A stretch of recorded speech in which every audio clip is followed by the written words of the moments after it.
talk about it after. Here we are, everybody. Are we early? Yes. 1 minute. Okay, 1 minute early. So just chill for a minute. Okay, no Yep. need to do the intro. Yeah, and all Smoke. that, everybody. Everybody Chill. get high. Smoke. Yeah. Get ready. Yes. Relax. Oh. We'll get warmed up for this madness. It feels like fucking... Oh, I've swore. Was that within the first 30 seconds? Did YouTube get us? Probably. But man, it feels like 2 weeks. 2 weeks? Just said it. 2 weeks. Since we did a show, it seems like it's been a really long week, man. Has everybody else found that out? Yeah, because Yeah. we didn't do a stream on Thursday, you know. Ah, is that what it is? Yeah. Well, that's yeah, what it because is. you and I are usually on here every couple of days. It feels, you know, we had that big old gap in there. Yeah, that's unusual, right? Yeah, that's what it is.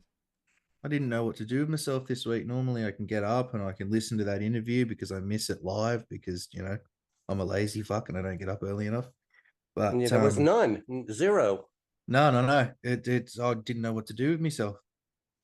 Because the Tuesday one didn't show up for us, and then we didn't have one Thursday scheduled. So it has been uneventful week. An Boring uneventful week. Yeah. It's Mackie's fault. He's had me listening to Joe Rogan all week now. Really? Damn. What would you be listening to? Just his recent stuff. I listened to the one with the snake wrangler that nearly lost his arm or something, or nearly died out there on his own. He hunting 20-foot pythons in the bayous. What about Bob Lazar one? Did you listen to the Bob Lazar one? I got through most of it, man, but I never went back and finished it, so I do have to go back and finish that one. Yeah, because that Bob was Lazar pretty one's interesting. Awesome.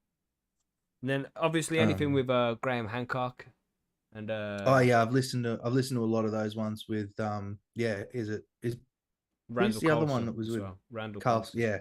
But there's one So I've been where listening to those ones. they do Randall Carlson, Graham Hancock. Who are they against? Who's the guy? Michael Shermer.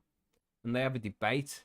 And man, it's a good episode. I would say that they slaughter Michael Shermer. He's like the editor of Skeptics magazine. So Right. Okay. he's just I don't know. He just seems ignorant to it. The Duncan Trussell one are the best. Yeah, Duncan Trussell is like Joe Rogan's friend. He's been on loads of his episodes, man. Them two are, and Tim Dillon when Tim Dillon gets on as well, and they just chat shit. And of course, when Theo gets on as well, mate. God damn. Oh, you know, Theo. you love it when Theo gets on. Damn. Man, I saw a Theo one the other day, and it must have just been his podcast. And he had a guy in there, and the guy had Down syndrome, and he said, like, man, how he gets away with some of the shit he says. But like the guy was telling him about going on a date, and he's like, oh, you know, you get a little bit of wine, a little bit of scotch, and he's like, a little bit of scotch. And like Theo's like, man, if I had scotch, I'd have Down syndrome. I'm like, man, you can't say. He's a savage, man. He's a savage. Oh man, Gellert says there as well. Tim Dillon and Alex Jones. You know, oh man, that's a big YouTube flag right there. They're checking on us now. Can't say that name. But yeah, it's hilarious, man. I mean, Alex Jones says some crazy things, but the guy is fucking funny. You know, his timing is hilarious, man. He cracks me up. That guy does. I like Alex Jones.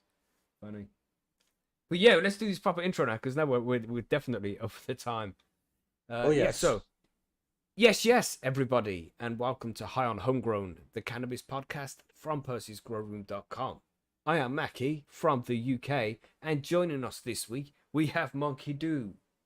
Hey everybody, Monkey down here in the broiling southeast US. You know, when we say hot, that's not just a suggestion, it's a reality down here. What do y'all think we're dealing with today? 45. You're close, 44. I checked it before. Damn, that was close. That was close. That's I could feel the heat from the microphone. Yeah. That's what it is.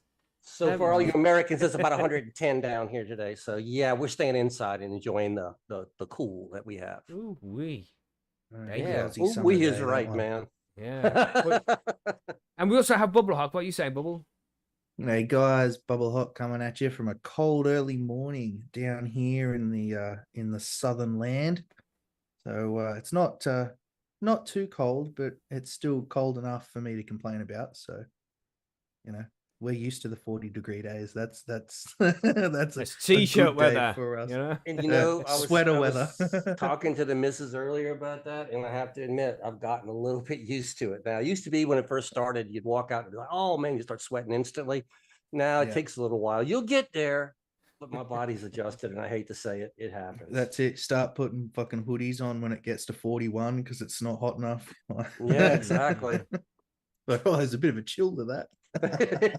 I'm not going to do that. I'm sorry. Not going to happen. Yeah, so Margie's out there. She's having a good time with her family this week, and she'll be back next week. You know, it's summertime in Canada, so she's just enjoying it as much as possible before the ice comes back.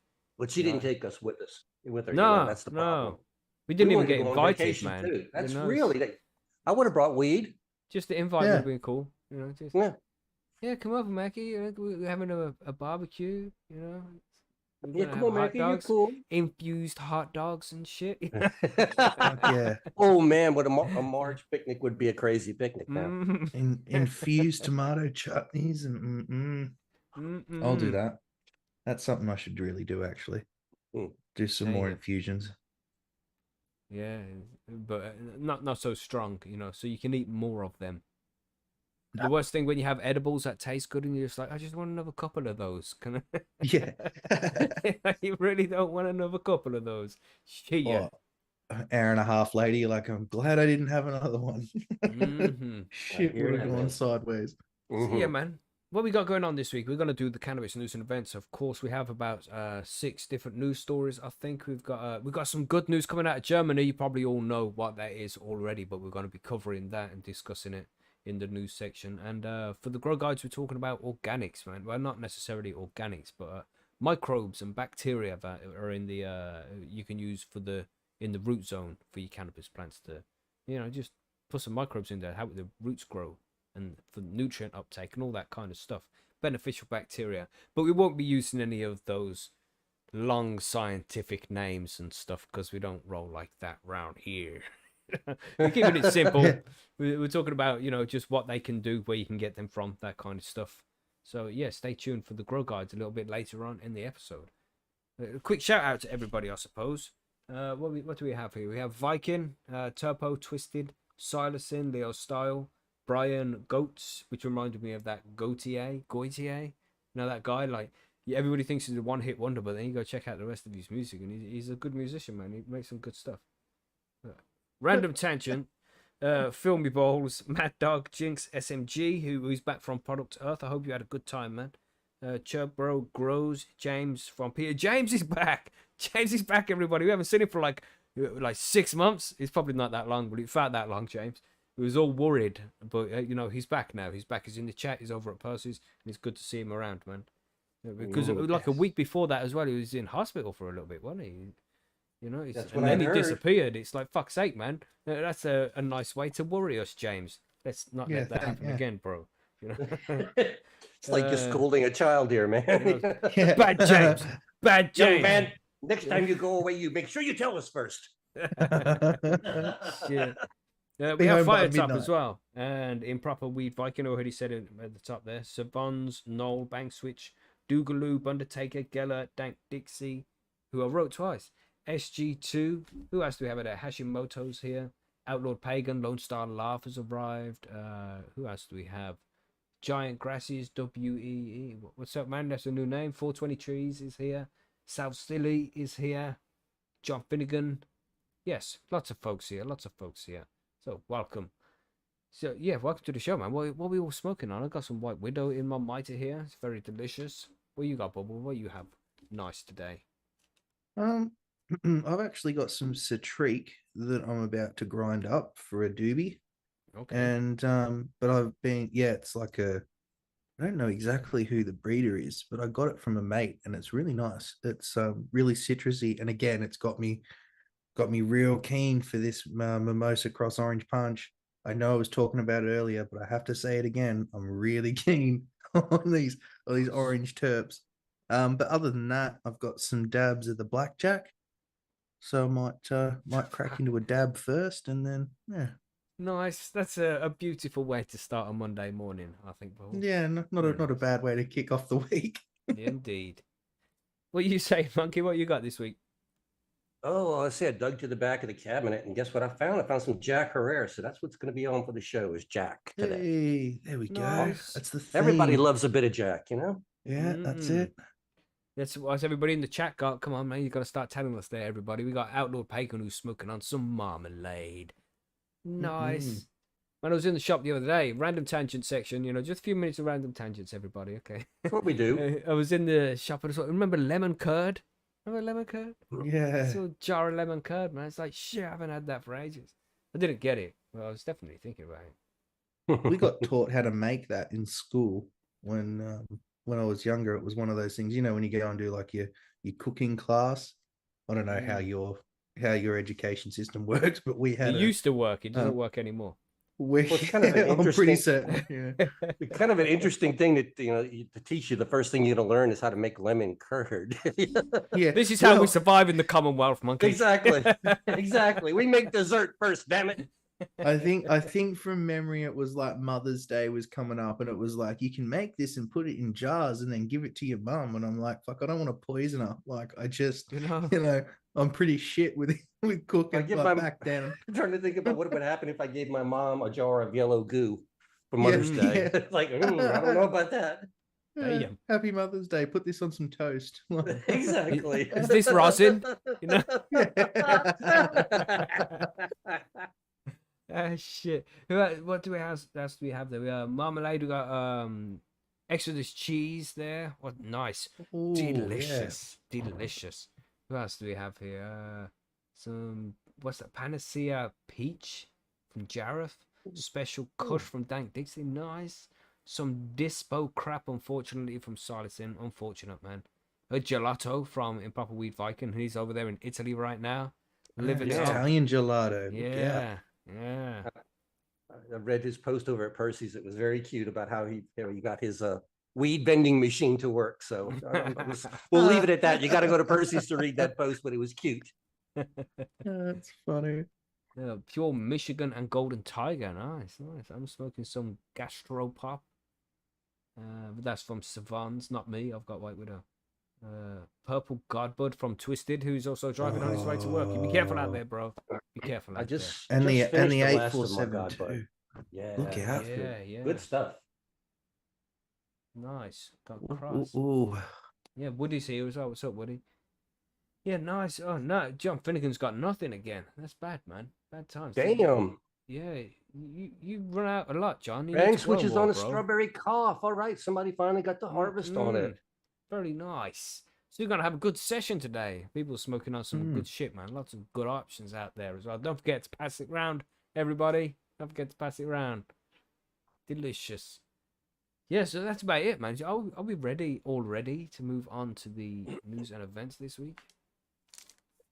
I mean, I'm sure there's plenty of other tangents we could fucking go on. That's how we roll. Dude, how many hours you want to do tangents for? We could do You that. know what I mean? We'll do more tangents on the smoke break, everybody. But for now, it is time for the news. Let's do it.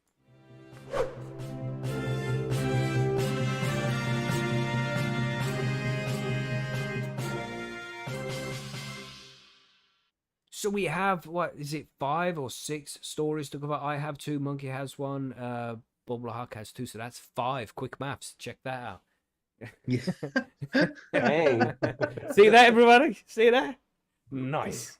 But so we'll do one from Bubble first, and then I think we'll do the Monkey one, because I have really good news that I think we'll wait until the end, until we get to those pieces of good news. They both relate to each other, but it'll make a good discussion, and it's good news, so we'll save the best news till the last, I think. Wow, good strategy there. See, stay tuned. The good Stay- stuff's coming later. Yeah. Stay tuned, everybody.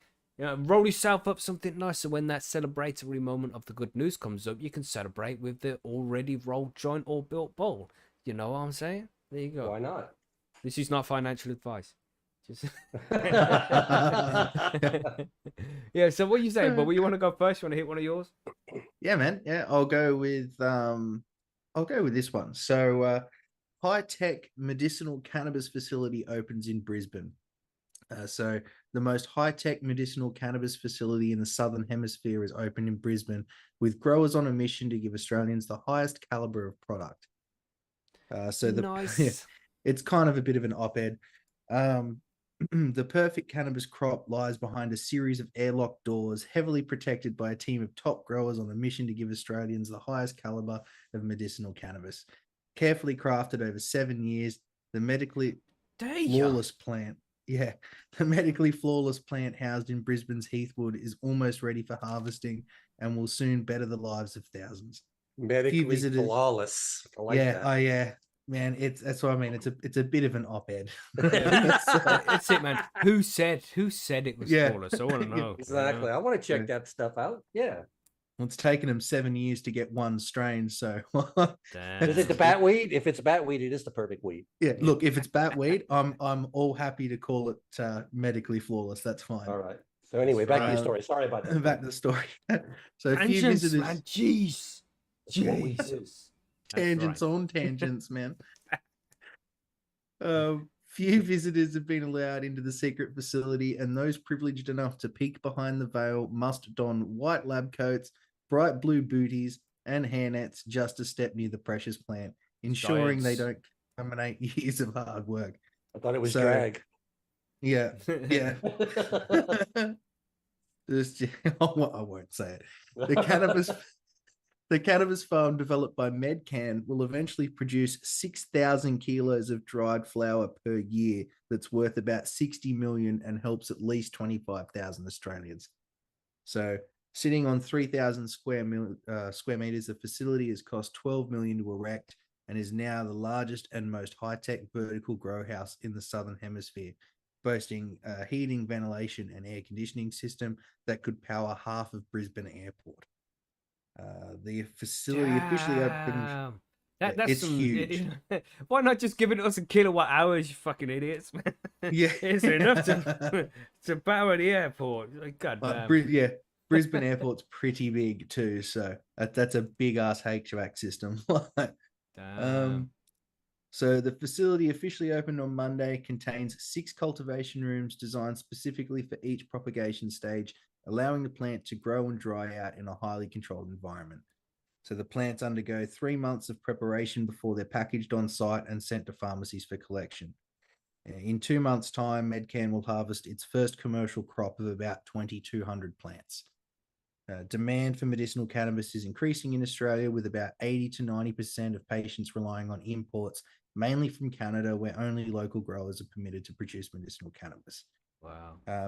Medcan joint co-founders and chief executives Craig Cochrane and Gareth Ball said now that demand was heavily outweighing supply, companies like Medcan could further invest in local marijuana manufacturing. The goal has always been for Australian manufacturing, Mr. Cochrane said. Imported products were basically allowed as a stopgap initially to allow Australian patients to access medicinal cannabis, but ultimately Australian production is what we're striving for. This is our pilot plant, and we'd ideally like to go a custom build something at another location, obviously at a scale up. So Medcan currently services about 10 to 15% of Australia's medicinal cannabis patients, and Mr. Cochrane said demand was growing exponentially month by month. More doctors are prescribing, doctor acceptance is becoming greater, and I guess public perception is increasing, so the industry is growing, he said. That's good, The man. amount, That's good. oh yeah, the amount Nice. of patients we're now serving still consume more medication than we can actually produce. It really goes back to the doctor, pharmacy, and social acceptance. It is a new medication.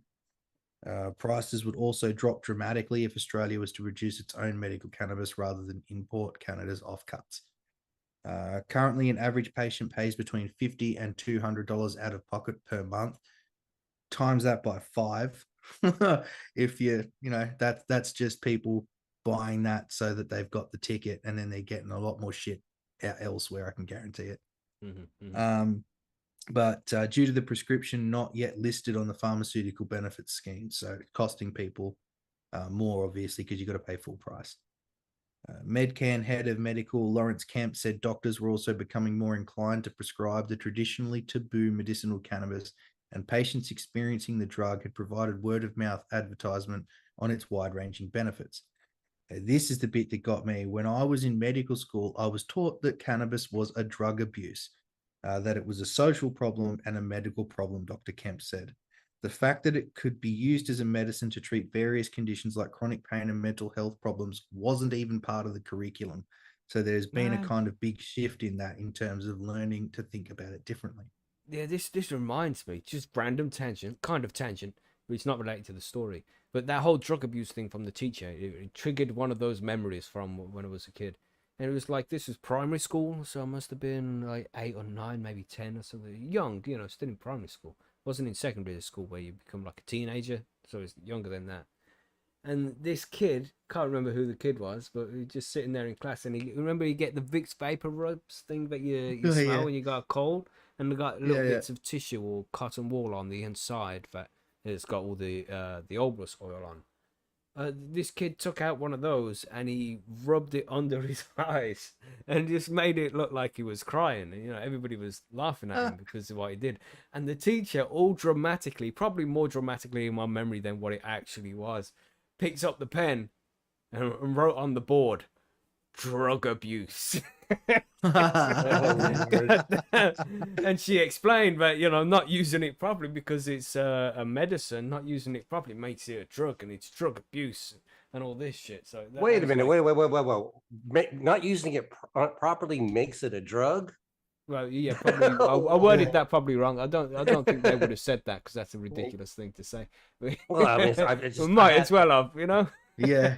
Ridiculous check right here. I'm going like, if she said that, I just want to jump all over that. Yeah, man, it's like that's probably one of my first memories of finding out what drug abuse actually was. It was this crazy lady getting angry because the guy put fucking Vicks vapor rub under his fucking eyes. Damn, you need to chill the fuck out.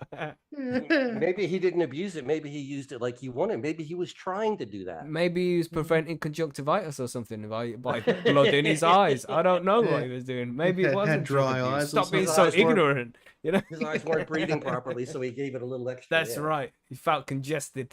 Yeah, but excessive. Yeah, sorry, Bubble. Carry on with the story. No, you're right. So where was I? Oh, here we go. In terms of the clinic I operate, we're seeing increased patient numbers every week. He's getting about 115 new patients a week. So the Brisbane Medcan Cannabis Farm is expected to reach full operational capacity by the end of the year, creating a further 100 jobs.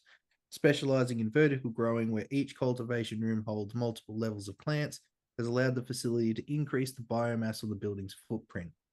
The Medcan team pride themselves over their perfect cannabis recipe, ensuring a consistent product. So the co-founder and chief executive Gareth Ball said doctors and patients needed reassurance that the plant was the same over and over again, with plans to build additional larger facilities in Queensland as the market allows. So each seedling's being cloned from the ultimate mother plant. Seedlings then encased and propagated in a moisture-controlled room. Once seedlings reach maturity, they're transferred to a second cultivation room with temperature and air control to help the plants grow to full size before harvest. Plants will be weighed, harvested, and hung in the state-of-the-art drying rooms with fan technology encased in the walls to ensure the crop is evenly dried. After about 2 weeks, the plants are reweighed. 2 weeks? Yeah, 2 weeks. I knew that was coming. As soon as I pre-read that before I said it, I'm like, here we go. Here we go. Here's another segue. If any words are going to trigger us on this show, it's going to be 2 weeks. 2 weeks? Oh, no. So anyway, they're reweighed, cut and cured to be ready for packaging. Plants are sent to the site's inbuilt packaging service and sent to pharmacies in line with order numbers. The process takes about 12 weeks total, with each plant an exact replica of the one before it. An exact replica, that's the word I was looking for. Right. So yeah, it's big facility. So if you're up around that way in Brisbane, keep an eye out for the blurples in the sky.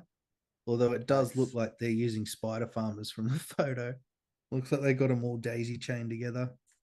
Like the bar lights or something. Yeah. It looks. I mean, it might not be spider farmer, but it's the right color and they look like the right lights. So, damn. Nice, man. Nice. So more progress coming from Australia there. Something different. We'll see how it goes. Something different. I wonder how much the whole lot is worth. There's been some jokes down here in the chat. Who was it? Psilocybin said the marijuanas weigh as much as 560,345 bananas. Yeah. Instead of giving us actual weights. God damn. Yeah, man. Interesting shit. We still got another one from Australia to come up later. I couldn't show that story. It was one of those, you don't have a subscription to this website, so you have to pay. The other one might be the same. No, the other one's fine. The other one's fine. Oh, you got the other one, sweet. Yeah, yeah. Well, Monkey, do you want to do your one now, and then we'll go back to Bubble? Sure, we'll take a look here. This is happening in the States now. Ohio will vote on recreational marijuana legalization in November. So yeah, this is good news. We've already got 23 Nice. states saying yes to recreational, and Ohio now has the chance to decide whether it wants to be number 24. And there's 23 states. That's more than half of the population of the USA now, right? Yeah, and the only reason it's not half of the states, but population wise, because Mhm. we have some major population centers in there. We have New York, we have California, we have Washington State. You know, we have some big major cities in these areas. Chicago is also legal. So yeah, more than half of the population of the country have access to recreational cannabis, but that doesn't mean half the states do at this point. But anyway, let's take a look at this one. A proposed initiative to legalize recreational cannabis in Ohio will likely appear on ballots this year in the general election in November, state officials announced on Wednesday. If passed, the ballot initiative would legalize possession and home cultivation of cannabis for adults and allow commercial production and sales of regulated adult use cannabis. So they are going to allow some home grow with this one. That's good. Nice. We always like to hear that on high on homegrown, you know? Mm-hmm. That's in a lot of cases the only way that a lot of people will ever be able to afford what they need. So anyway, on Wednesday, Ohio Secretary of State Frank LaRose notified the Coalition to Regulate Marijuana Like Alcohol that supports an adult use of cannabis legalization initiative has needed to collect 127,772 valid signatures from registered voters, they eclipsing the threshold needed to place the proposal on the ballot held this year. In a statement, LaRose said that the absence of judicial direction to the contrary, I will direct the election boards to place the proposed law on the November 7, 2023 general election ballot.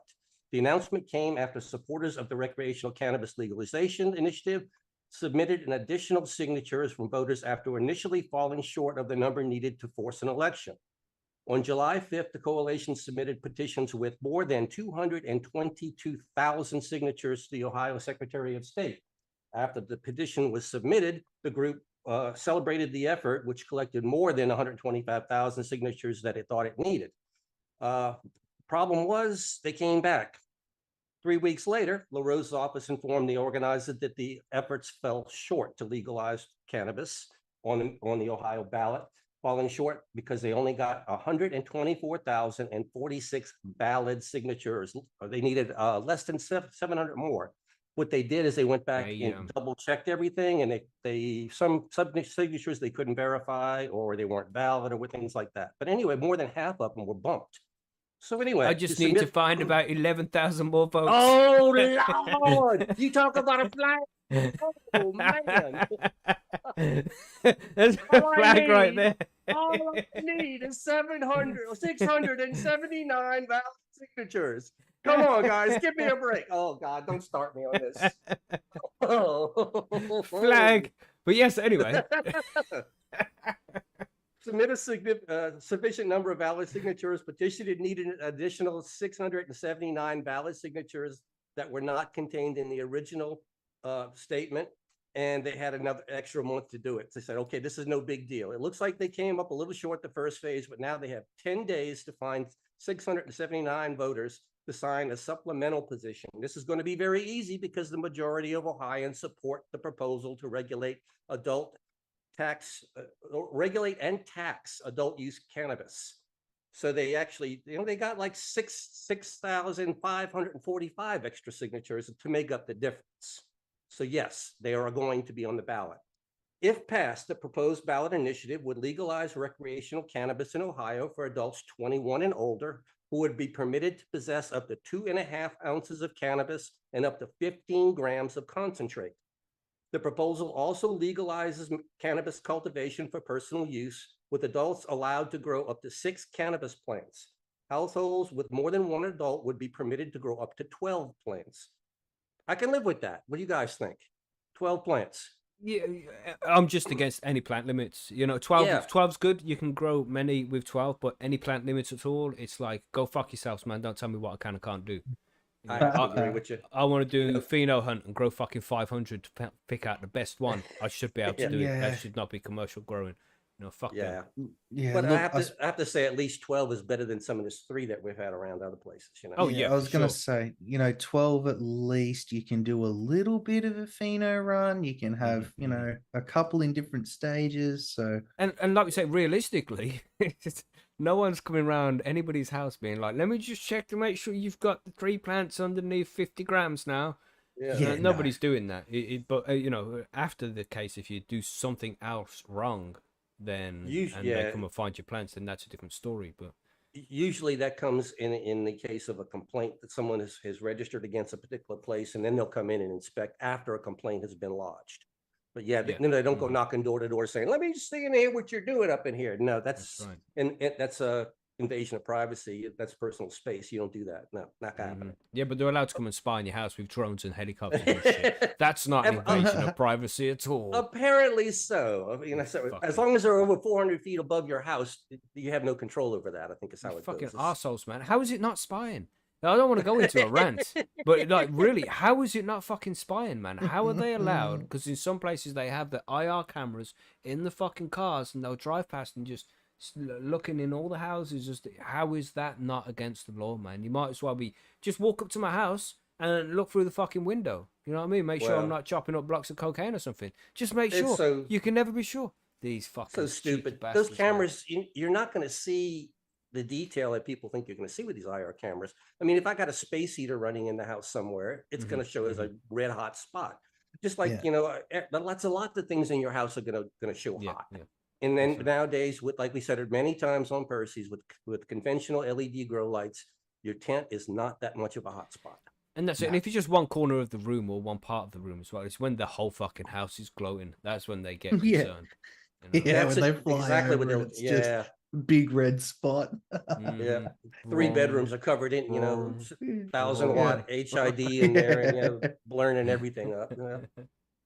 But yeah, it's crazy stuff. But yeah, I wouldn't worry about that stuff. But anyway, the commercial production and sales of cannabis products would be regulated by a new state agency dubbed Division of Cannabis Control, which would have the authority to license, regulate, investigate, and penalize adult use cannabis operators, adult use testing laboratories, and individuals required to be licensed.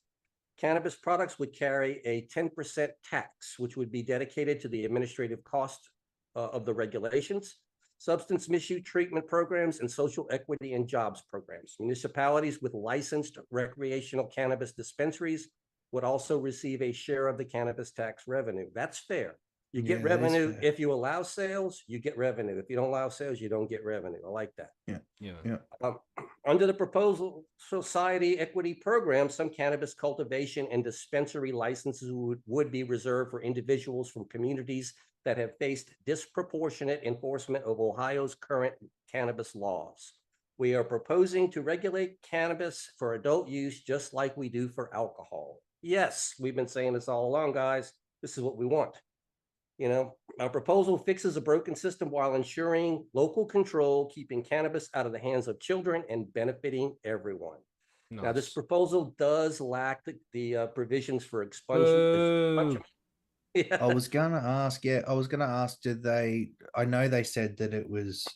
They've got a bit there for communities that have been affected, but does that mean if they've had a prior conviction, are they still allowed to then get a license, or is that, you know what I I would mean? I would imagine because now I didn't read this specifically, but because what I just read saying that they're going to try and use a social equity forward there, I would think that if it's a non-violent cannabis conviction, that you would probably maybe I would say it wouldn't harm you, and it might actually be to your advantage to be moved up higher in the consideration list. It's happened in many places that have gone legal. When they say they're going to do social equity, people with priors get in line first. Man, no, there should Right. be a class action lawsuit with all of these people who have been prosecuted in some way for like possession of a large amount of cannabis or growing cannabis or personal use, anything like that. If there's other crimes involved, then it's a different story. You know, possession of a Yes. weapon or fucking tax evasion, people smuggling, all these different things that can be included in growing cannabis. But for But if for it's home growers, possession, Yeah, possession or home grow, that kind of stuff like that with victimless crime is what I'm Yeah. talking about here. You know, Class action lawsuit, man, where I want my fucking shit back. You replace my light I spent £600 on. You know what I mean? You spent all the replace plants I my want back. cannabis. You replace my cannabis. You know, I know you got plenty stored up somewhere. You know, Do as but Rosenthal thing. I want that back. fucking yeah, I Coming want it back all for that back. weed. And I want an apology. I want a written apology that I can frame and put You'll on the never get fucking that. mantelpiece, motherfuckers. Yeah, That's what yeah, I fucking want. You'll Please. die waiting for that one. Yeah, I was gonna say the Mhm, moment you ask for an mhm. apology, man, that's when it all goes. You know, out it's the got to be window. easier to get the money and the fucking weed and the lights back, Yeah. innit? You know? Yeah. They'll give you that, but that apology. But the apology, man. no, different story Yeah. there. Shit. Yeah, somebody's gonna have to say they're wrong. They don't like to say that word. I'm wrong. Only if It's they're crazy. pointing and saying it, you know. Yeah, they just say we had the wrong information. They'll Right. skirt it. And we're God never damn. wrong. Guarantee you they'll stutter. They can't say wrong without stuttering. It's like it's hard for them to say that. You know, Well, they'll it's tell just- you you're so- wrong, but when they're wrong, it's completely different. Yeah, they just can't do it. Fucking Nope. politician, man. Be They, like they just Fonzie. can't say that they're wrong, can they? That's the way it is, man. No, it's crazy shit. Okay, so Stephen Post, a senior communications associate for the Last Prisoner Project, a nonprofit working to secure the release of all cannabis prisoners, notes that cannabis legalization proposal does not include any provisions for automatic resentencing, the record clearance relief for those harmed by cannabis convictions. However, the text does state that it would study and fund judicial and criminal justice reform, including ballot, parole, sentence reform, expungement and sealing of records, legal aid, and community policing related to cannabis. With the recent passage of SB 288, a major criminal justice reform bill that allows prosecutors to initiate sealing or expungement actions on behalf of individuals convicted of low-level controlled substance offenses and made legal the use or possession of cannabis drug paraphernalia, the state is primed to write the history by providing relief to individuals that have been incarcerated for cannabis. Boy, this guy can really, Yeah, when he man. makes a statement, he makes a statement. Yeah. Is this Steve D'Angelo saying this? Do you think? No, this is Stephen Post, Right. Okay. senior communications associate with Last Prisoner Project. But yeah, same group Cool. that Steve and Andrew D'Angelo work with, Last Prisoner. Which, Cool. by the way, if you're not supporting those groups, maybe check them out on the internet. They are definitely worth your time looking at. So anyway, the public opinion is in favor of the reform, with the Spectrum News conducted last year showing that 60% of Ohio voters strongly or somewhat support cannabis legalization. The proposal succeeds at the polls in November. Ohio will join the 23 states that have legalized cannabis and the recreational for adults. This is pot, but I hate to call it pot. Congratulations.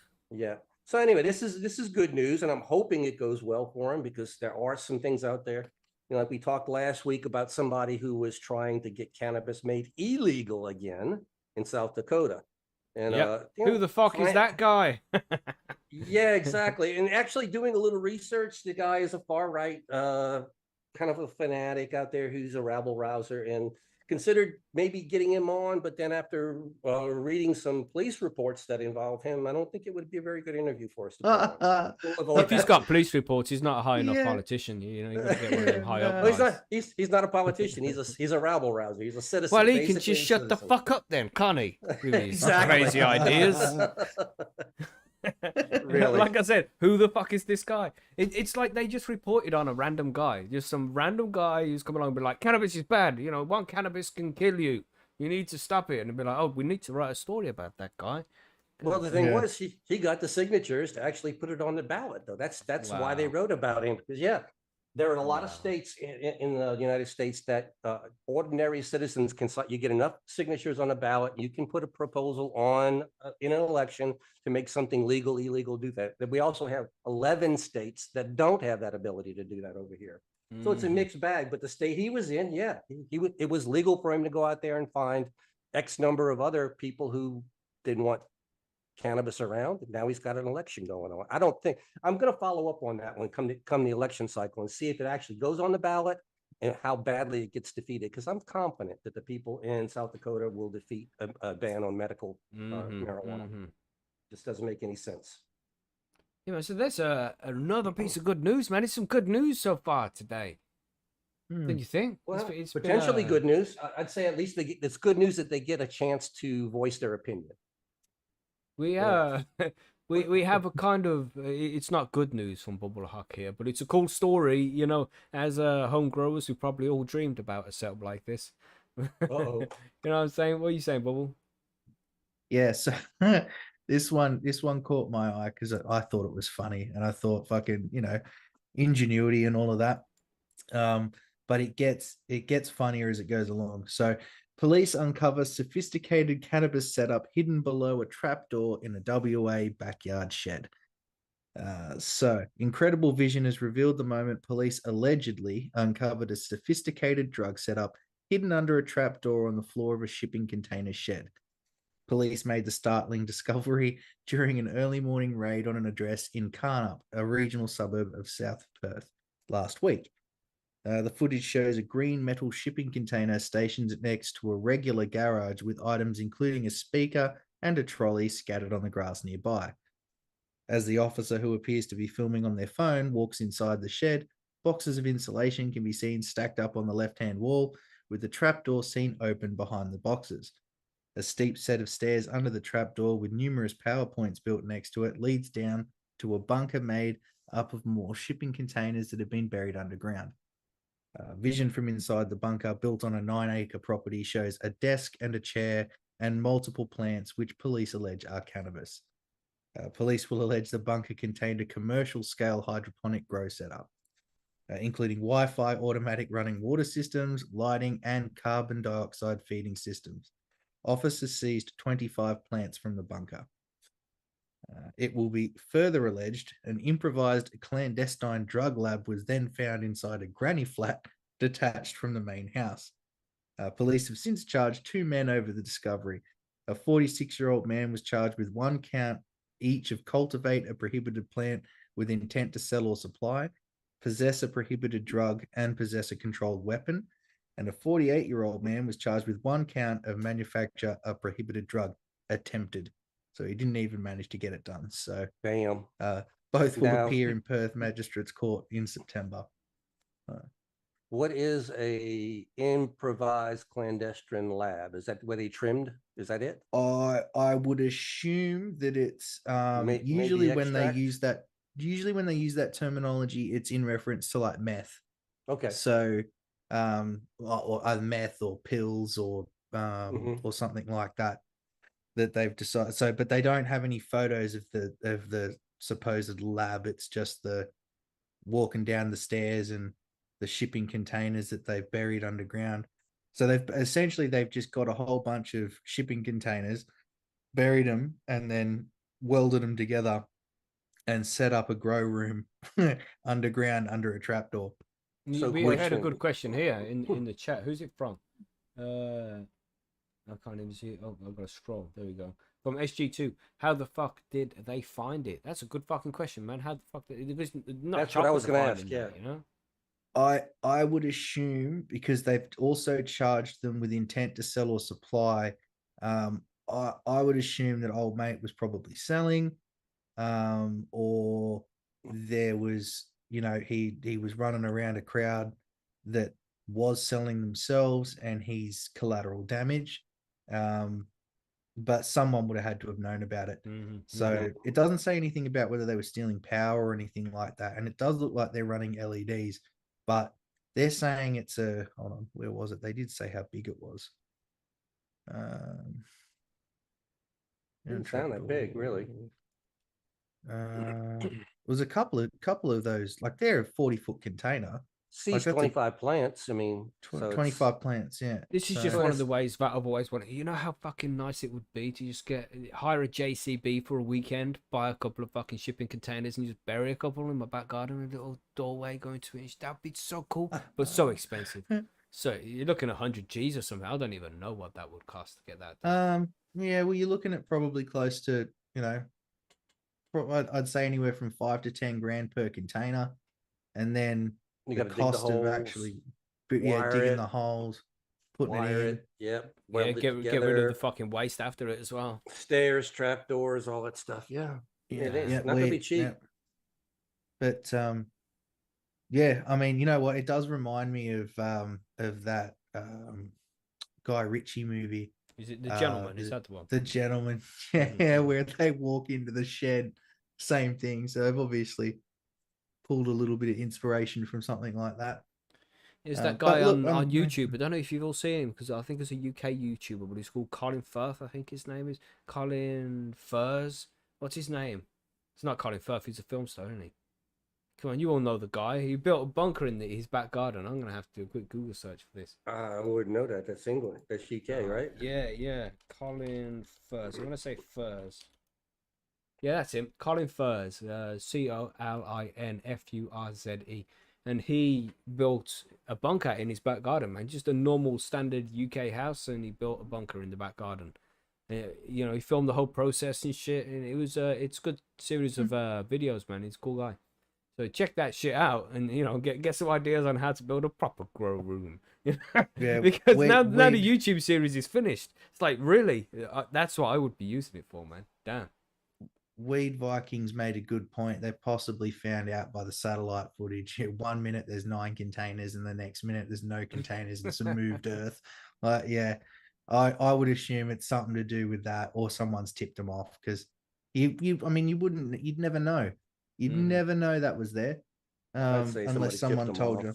Yeah, it's Gotta got be to be Yeah, tipped loose off. lip sync ships, one of those, isn't it? Yeah, they yeah. broke the rule. They Mm-hmm. told. Yeah, it probably brought like 30 people in one day having a barbecue or something. And we're like, check this shit out. I built a bunker. Uh-huh. And then, and Either that someone's just doing, But you or would it's be the pretty old. proud of it, wouldn't you? You know, if that is shit Yeah. like, yeah, oh shit, yeah. you want to come see Yeah. my bunker, man? It's full of plants. You want to come see? Yeah, it could be the old ex-girlfriend get you thing, that always Hmm. takes a grower down. You know, it's not Yeah, really a grow room you could move very quickly, is it? Shit, man. yeah, Hell no. no. And apparently they walked into the shed and the trapdoor's open. Like, I mean, what's the point in having a Oh fucking god. trapdoor if you leave the fucker open? And it's a At health and least, safety risk. yeah, exactly. What if that poor police officer fell down that hole? Huh? Yeah, you got Never insurance on did that he? grow room? Yeah, yeah, that's it. Where's your homeowners? Yeah. Mm-mm. I think with an operation like that, you'd need commercial insurance, wouldn't you? Exactly. Damn. Yeah, so But good yeah, shit, man. Good shit. And let's take a look at the article, everybody. Over at what website was it from again? Bubble, do you know? news.com.au. Right, yeah. So get some ideas for your underground bunker grow, because we might Yeah, need one soon. You know. yeah. The way things are going. Fucking hell. But let's not get into that just yet. That's for the smoke break. Yeah, yeah. Things are getting scary. But we have awesome news from Europe, which is unfortunate because we left Europe. But anyway, yeah. Let's just get straight into the story. I think. We have Germany approves landmark bill to liberalize cannabis use and sale. And we spoke about this a few times Hey. over the last few weeks. They've like made it official and they're bringing the bill out now, and they've approved the bill. So this is actually going to be going ahead. So congratulations, Germany. I don't think we Fine have work. many listeners in Germany, but if you know anybody in Germany, share this with them and see if you can share the show. We might be able to get some more listeners in Germany now. You're allowed to now, Germany. So listen to the show. Yeah.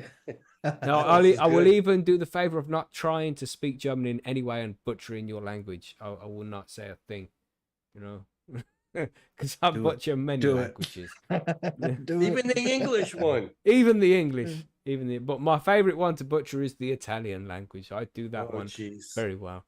But anyway, people will also be allowed to grow up to 3 cannabis plants as Berlin tries to curb the legacy market, to protect customers against contaminated products and reduce drug-related crime. Just simply, right there is why you should be legalizing cannabis. It's as simple as that. To curb the Mhm. black market, to protect consumers against contaminated products, and to reduce drug-related crime. Simple. Simple. How much have they paid some kind of expert to give them couple of sentences? They could have Oh, hired on millions. homegrown, and we would have definitely given it God to them damn. for free. No, I wouldn't have done it for free. Fuck them. They're the government. Fuck them. 300 different studies over the last 10 You know what I years to mean? come to the conclusion we've been telling them for the last 30. Fucking Like, hell. This is what we say every week, man. Pretty much. And when I go on one of my rants, it's like, you need to legalize this shit, man. For the safety of the consumer. Blah, blah, blah, blah, blah. Standard Mackie rant. Jesus. But they've figured it out, Germany have. And as usual, they're ahead of the curve of everybody else. Being it, and here are with more of the story here. Being in possession of small amounts of cannabis is on its way to becoming legal in Germany after the country's cabinet approved a plan to begin decriminalizing the drug. A bill that lets people have 25 grams near 1 ounce of cannabis for recreational purposes, grow up to 3 plants, or acquire cannabis at cannabis clubs is set to become a law. How fucking cool is that? That's awesome, man. Well done to Germany. Finally, some nice news coming from this side of the world, because it just all happens in the USA and Canada right now. But some good news from Europe for a change. It will give Germany some of the most liberal cannabis laws in Europe and fulfills a plan of Chancellor Olaf Scholz. I think I pronounced that. He looks chuffed with himself, doesn't he? He looks a little bit high, if you ask me. Looks pretty happy about the whole situation. You know, it's like, you know, when you get high and you got all like puffy ass red eye, but you got them eye drops that make your eyes really white. So you just a couple of those in there to get rid of the red eye, and then you still look stoned, but your eyes ain't red. That's what this guy looks like. Glassy as fuck. He's definitely got the squinty eye going for sure. Yeah. I think it's really good news, actually. I think it's sativa. Look at the grin on the side of his face there. You know, he's happy about it. You know what I mean? Very nice, Olaf. Very nice. Those taking part will have to be members of cannabis clubs where the drugs will be grown, and new rules will still be needed to be endorsed. The Bundestag, Germany's parliament, is introduced by its regional governments. Did any of that sentence make sense? I'm going to try that again. Those taking part will have to become members of cannabis clubs. So that's much like the Barcelona model, right? Because that's what we had to do in Spain, isn't it, Monkey? What's that? Join a club, you mean? Yeah, join a club to get access to cannabis. Yeah, definitely. Where drugs will be grown and the new rules will still need to be endorsed. The Bundestag, Germany's parliament, and introduced by its regional governments. So it's going to depend on the area as well, by the look of things. So it's a step forward, but it's not as much as it should be. But you know, progress is progress, man. You got to take what you can get in these fucking current climates. The clubs of up to 500 associates maximum, so only 500 people are allowed to be members. By the sound of that, must have burglar-proof doors and windows with greenhouses fenced off, because you don't want people getting in there and stealing cannabis now. Members must be German residents, so that means no tourism, who are 18 or older, can only join one club. Damn. And consumption will not be allowed at the clubs or near schools, nurseries, playgrounds, or sporting grounds. Yeah, that's not good. That's not good. I mean, they're a bit too harsh with those rules, which is unlike Germany. Yeah, I joined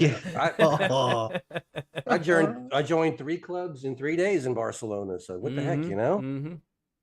It's crazy. And what if you got one near work and one near home? You know, it's exactly. You know, it'll probably be one of those ones where they realize quite quickly that those sorts of restrictions aren't working, and they may amend that sort of thing.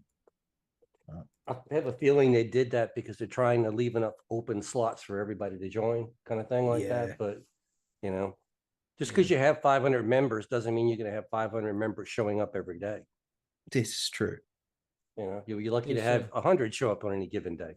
And once they're home growing free plants, you know, it'll be busy for a few months until the harvests come. and then it'll get quiet. Individuals would be allowed to buy up to 25 grams per day. Which is okay. That's not so bad, but you know, on one of those days, you could smash through that with a few friends. You know, say it's your stag do. Yeah, I suppose everybody would be buying 25 grams of, or up to 50 grams per month. Hold on for a second. So you can buy 25 grams per day, or 50. So essentially, you can buy the 25 grams twice, and then that's it. A month. So you 50 grams maximum per month. That's what it's saying. Wow, a What figure the- limited to 30 grams for under 21s.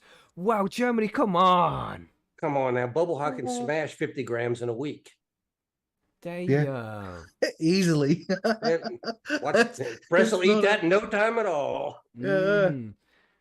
Health Minister Karl Lauterbach called the draft law a turning point in Germany's attitude towards cannabis, which it certainly is. It definitely is. I mean, it's not the full turning point that you want, but it's definitely going in a different direction.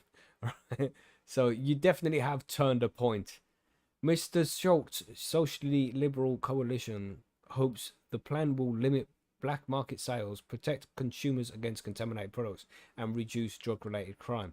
Earlier this year, Mr. Lauterbach insisted ministers are not creating a problem, but rather trying to solve a problem. Exactly, and that's what you're supposed to do as politicians, is try and fix the problems we have in society, not make the place worse by leaving drugs to be illegal for the last 50 fucking years. Damn. Mm. My mini rant right there, just a mini one. Just a mini one. It's, It's like the engine's not fully started yet. No, man. We gotta wait until we start talking about the UK, and then it's like this fucking place. That's it. Their centre-right opponents disagree, accusing the government of legalising a risky drug in the face of European legal obstacles and the doubts of experts. The move could backfire by putting more rather than less pressure on the country's legal system, according to a body representing German judges, which says it could even increase the demand for legacy market cannabis. Now, I can agree to this at some point where it says you might be putting more pressure on the country's legal system because you just add in more fucking laws, you dickheads. Stop being fucking fools, man. It's like, okay, we'll legalize it, but you can have 3 plants. You can have 25 grams per day, but no more than 50 grams per month. And you got to do this. You can't be a member of 2 clubs now. And it's like, come on, man. You're just making up silly rules for no good reason. Well, making shit I'll hard give for themselves. I'll give you a question on those single club things. Suppose one club doesn't have the strain that I'm looking for. I can't go to the other club and find it. Yeah, not without leaving one club to join another. I'm So I assuming. got to unjoin one to join the other, so I can go buy from them, and then go unjoin that one and go back to my other club. It doesn't make. Yeah. Oh no. What's the count on how many clubs you can be a member of in a 12-month and there'll be a sign-up fee Exactly. as well. 10 euro to become a member. There'll be sign-up fees.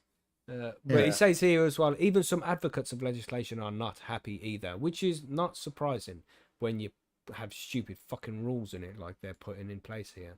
Oliver Wack Jurgensen, who heads the Berlin-based High Ground Cannabis Social Club founded last year, accused ministers of over-regulation. For sure, absolutely, 100% agree. Continuing to stigmatize cannabis users and making it impossible for many cannabis clubs to work. Exactly, man. Like, you're just setting it up to fail with putting rules like this in place. The government has said it hopes to bring in 5-year test of regulated commercial supply chains in select regions, which would be sufficiently evaluated, but it's all far short of its original plan last year, which foresaw allowing the sale of cannabis to adults across the country at licensed outlets.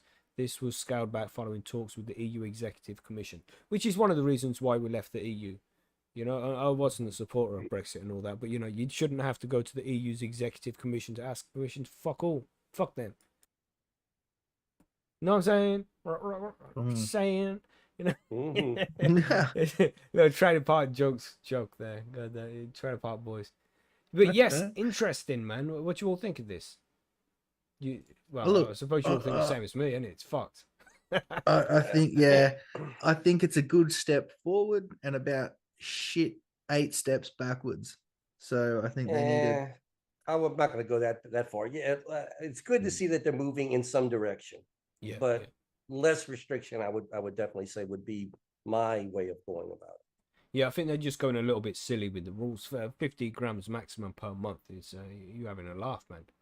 Yeah, well, I mean, I could live with that myself, but I don't think it's like, do they have that same quota? We said it before. And again, what's the quota on beer per month? Yeah, exactly. This is Germany we're talking about. I know they drink so beer. maybe they do have a quota because it's Germany, No, they don't. Yeah. Can you imagine going to Actually, yeah. Oktoberfest and saying, "Oh, yeah, you've had your No, I quota. mean, You can't have any oh, more now." you've had more than 500 milliliters this week, sir. Exactly. You're You not can't allowed have to any drink more. any more vodka. No. Exactly. That's just Yeah, dumb. yeah. They only do that with cannabis, though, don't they? And I think it's just part of the teething pains that are going to be happening. That's all. I think in 20 years' time, in these countries that pass laws like this, these laws will either not exist or won't be enforced in any way. Well, Yeah. you got to remember that people are still believing what they've been told all the time, and the cannabis is so strong and so potent and all that stuff like that it's dangerous if you use more than X amount of it and all. And it's really this was just to scare us, guys. Yeah, and because Uh-oh. Germany is a major power in Europe, and a big influence on what happens over here on this side of the pond, we have another news story which relates to this, and it says German cannabis legislation could spark other European countries to follow suit, UK included. Because Gonna they have laugh to add now? that little cameo. Sorry. Look Gonna at laugh now about the UK included part? Yeah, sure, do now. Might as well, mate. After Germany's cabinet approved new laws to legalize the adult use and growing of cannabis for recreational purposes, the rest of Europe and the UK have been predicted to follow suit.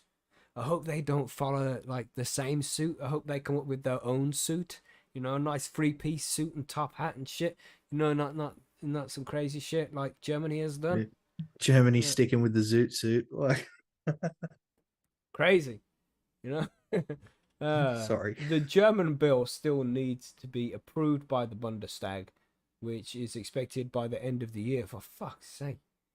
Why do we pay these people any money? I know we don't, Germany, but the German listeners, the taxpayers. Why does it take so long to get politicians to get shit done unless it's a pay rise for them or, another 80 billion to go to a certain country? Just say it. All right. Hold on, I'll go back to where I was. But expected by the end of the year, includes proposals to legalize possession of up to 25 grams of cannabis for recreational purposes, allow individuals to grow a small number of cannabis plants, and to form cannabis clubs to grow more. Since passing a law in 2017 that legalized the use of cannabis for medical purposes, the country has since been seen as providing an example of how markets could expand in other countries, though some local cannabis market supporters said the bill was too watered down and hamstrung by bureaucratic overkill. The UK, for example, we're an example of something, followed suit by legalizing medical cannabis in November 2018. Yeah, we did, and it's been a bit of a farce, but it gets patients their medicine, isn't it? Patient numbers have been growing by an estimate 1,000 or so patients a month. The success of Germany's potential new law in reducing black market sales of scientific studies evaluating the effects of cannabis use include a massive Project 21, which we all know about, is likely to influence the future policy in the UK and elsewhere. It is inevitable that much of Europe will follow Germany's lead, and although we are no longer in the EU, it would be no surprise for the UK to be a few years behind, said John Robson, Chief Executive of UK Medical Cannabis Clinic Mamedicea. Yeah. Mamedicea? Yeah, Mamedica? Something like that. Medica. There we go. I think I got there in the end. That's how I read it. Cannabis companies around Europe will certainly be watching developments in Germany closely. So yeah, that's to be expected. We're all going to be watching now. Well, the government folk will be watching Germany to see what happens here. If the sky falls, if the country deteriorates into some madness, but that's not going to happen. So judging by that, I mean, and it really can't really make any assumptions about the UK because it's just different from fucking everything. But they legalized cannabis in 2018, which was a year after Germany. So maybe in a year's time, we'll be looking at following some kind of laws like this. And it'll be a step in the right direction because, man, even if they say you can grow 3 plants, it's still, you don't have to be worried about lights and tents showing up at your fucking house. You don't have to be worried so much. I mean, you should still be cautious, but you don't have to be worried about people finding out that you grow. You don't have to hide it from everybody anymore. You just have to don't be like, I grow fucking 12 plants. You just say 3, Yeah. It just Don't removes a say lot of pressure anything. from Yeah, people. Yeah, don't say it. It's best not to tell anybody in the first place, regardless of the legality of it. exactly. Because I mean, I people are noticed haters. I noticed they had a plant count, but they didn't have a how much you can have at home count. You know what I mean? Mm. There's no like you could you know, yes, you can only buy 50 grams, but you could have fucking 30 pounds sitting in your cupboard at home. Yeah. You know what I mean? I think Well, I'm that's not sure about that because there was a possession limit of 2.5 ounces. I don't know if that meant possession at your home Yeah, or possession on your person. yeah. Mm. Well, that's weird. But then it's like But nobody's enforcing it. That's the thing, though. It'll be an after effect. If you commit a crime and then they come by and find that you're exceeding the limits, then you'll be prosecuted for it. But I don't Yeah. think anybody's like, there's not going to be officers coming around your house and being like, collect all the cannabis, we need to weigh it. This is 251 grams. Yeah, we're arresting you because you're over. I don't think anybody's doing that. You know, and you just don't have to worry about thinking about weed. You don't have to worry when the chopper flies over. All of these things, man, it just releases so much pressure. It could definitely be better. These laws are definitely nowhere near what we need to be looking at in the end goal. You know, as the how cannabis should be legalized. But it's a step in the right direction, a small step, but a step all the same. And I hope the Yeah. UK do take something like this on. Toe in the water at least. Yeah, once they see the amount of money that can be made, they'll be Yeah. fucking, they'll be smashing. I It, was you know? gonna say you don't seem hopeful there, mate. Either way, mate, I'm going to Yeah. carry on doing what the fuck I do, and that's it. Well, I'll say that, but it is frustrating as somebody in the UK, as a content creator in cannabis in the UK who can't make proper videos. You know, can't be on screen, can't show my face, can't be properly involved with the audience. You know, you can't really do anything when you see other places around the world where people can just fucking do what they like and stuff and no consequences, and we're just left behind here. I'm sure you feel the same way. I'm sure Monkey feels the same way. You know, it's frustrating, Yep. man. In the same boat, unfortunately. I just want to, Because not feel so restricted because we're restricted by the laws and by the rules on YouTube here. It'd be nice to just be restricted by the YouTube rules, you know, and not the laws too. It's a piss take, man. But did you that's a see that different rant. Sorry, Bubba. they're doing a YouTube's doing a big thing where they're chasing down medical advice. So if people are Right. out there giving medical advice, they're just going to come out and ban all your shit. So Mm-hmm, yeah, mm-hmm. they've been talking about that the last week, and I thought there's going to be some videos taken down for sure. But they're crazy, man. saying like misinformation. Oh So yeah. like saying, oh no, this cures cancer or this does this or that does that with zero proof that it does, then they'll take it off. I wonder why they're doing that. Someone's complained. No, Mhm. something's coming up, isn't it? Something's coming up. There's a new thing Usually- happening soon. Usually a dollar, money's at stake somewhere here. Mm. Somebody's losing an opportunity to make money. That's why they do that. You know, and it's like, what my stance is with freedom of speech. If people want to spew bullshit like that, then they should be allowed to fucking spew bullshit like that. But you put the warnings on the videos, like this is not correct. You know, you do some research here and here. You know, like they do, they put that little blue box underneath things like, this guy said QAnon. This is what QAnon is. Flag. You know, flag. Yeah. What a bad Yeah. example. But shit, any of them is a bad example. But they Mhm. put a little box underneath the video to say, go and check out more information here. And they can do things like that. You know, I think that's the better way to go about things. You know, medical misinformation is just medical misinformation for 6 months. Recently, that's how things have been going. They tell you things that's correct now or incorrect now, and 6 months later, it's like, oh no, we was in fact wrong about that. We didn't know we were wrong. We just found out yesterday, and it's like, yeah, whatever. Yeah. Fucked up shit, man. Which just the reason for the last however long there's been long time to get things approved and checked and double checked and double blind studies and all that shit. But no, just rush things to market. It's fine. We won't say anything about the COVID thing, because smoke. Everybody said Oh, COVID, but I let's just wasn't say, going to. weapons of mass destruction. Remember that, everybody, because that's like 20 fucking years ago now. Remember weapons of mass destruction. Remember what happened there. Let's just say that. Can't trust these fuckers. Anyway. Good luck, Germany. I hope you hope you figure out them fucking rules. I hope the UK and the rest of Europe follows you very soon. But it's looking like the domino has fallen, and it's Yeah. going to be just a matter of time before the rest of them fall as well.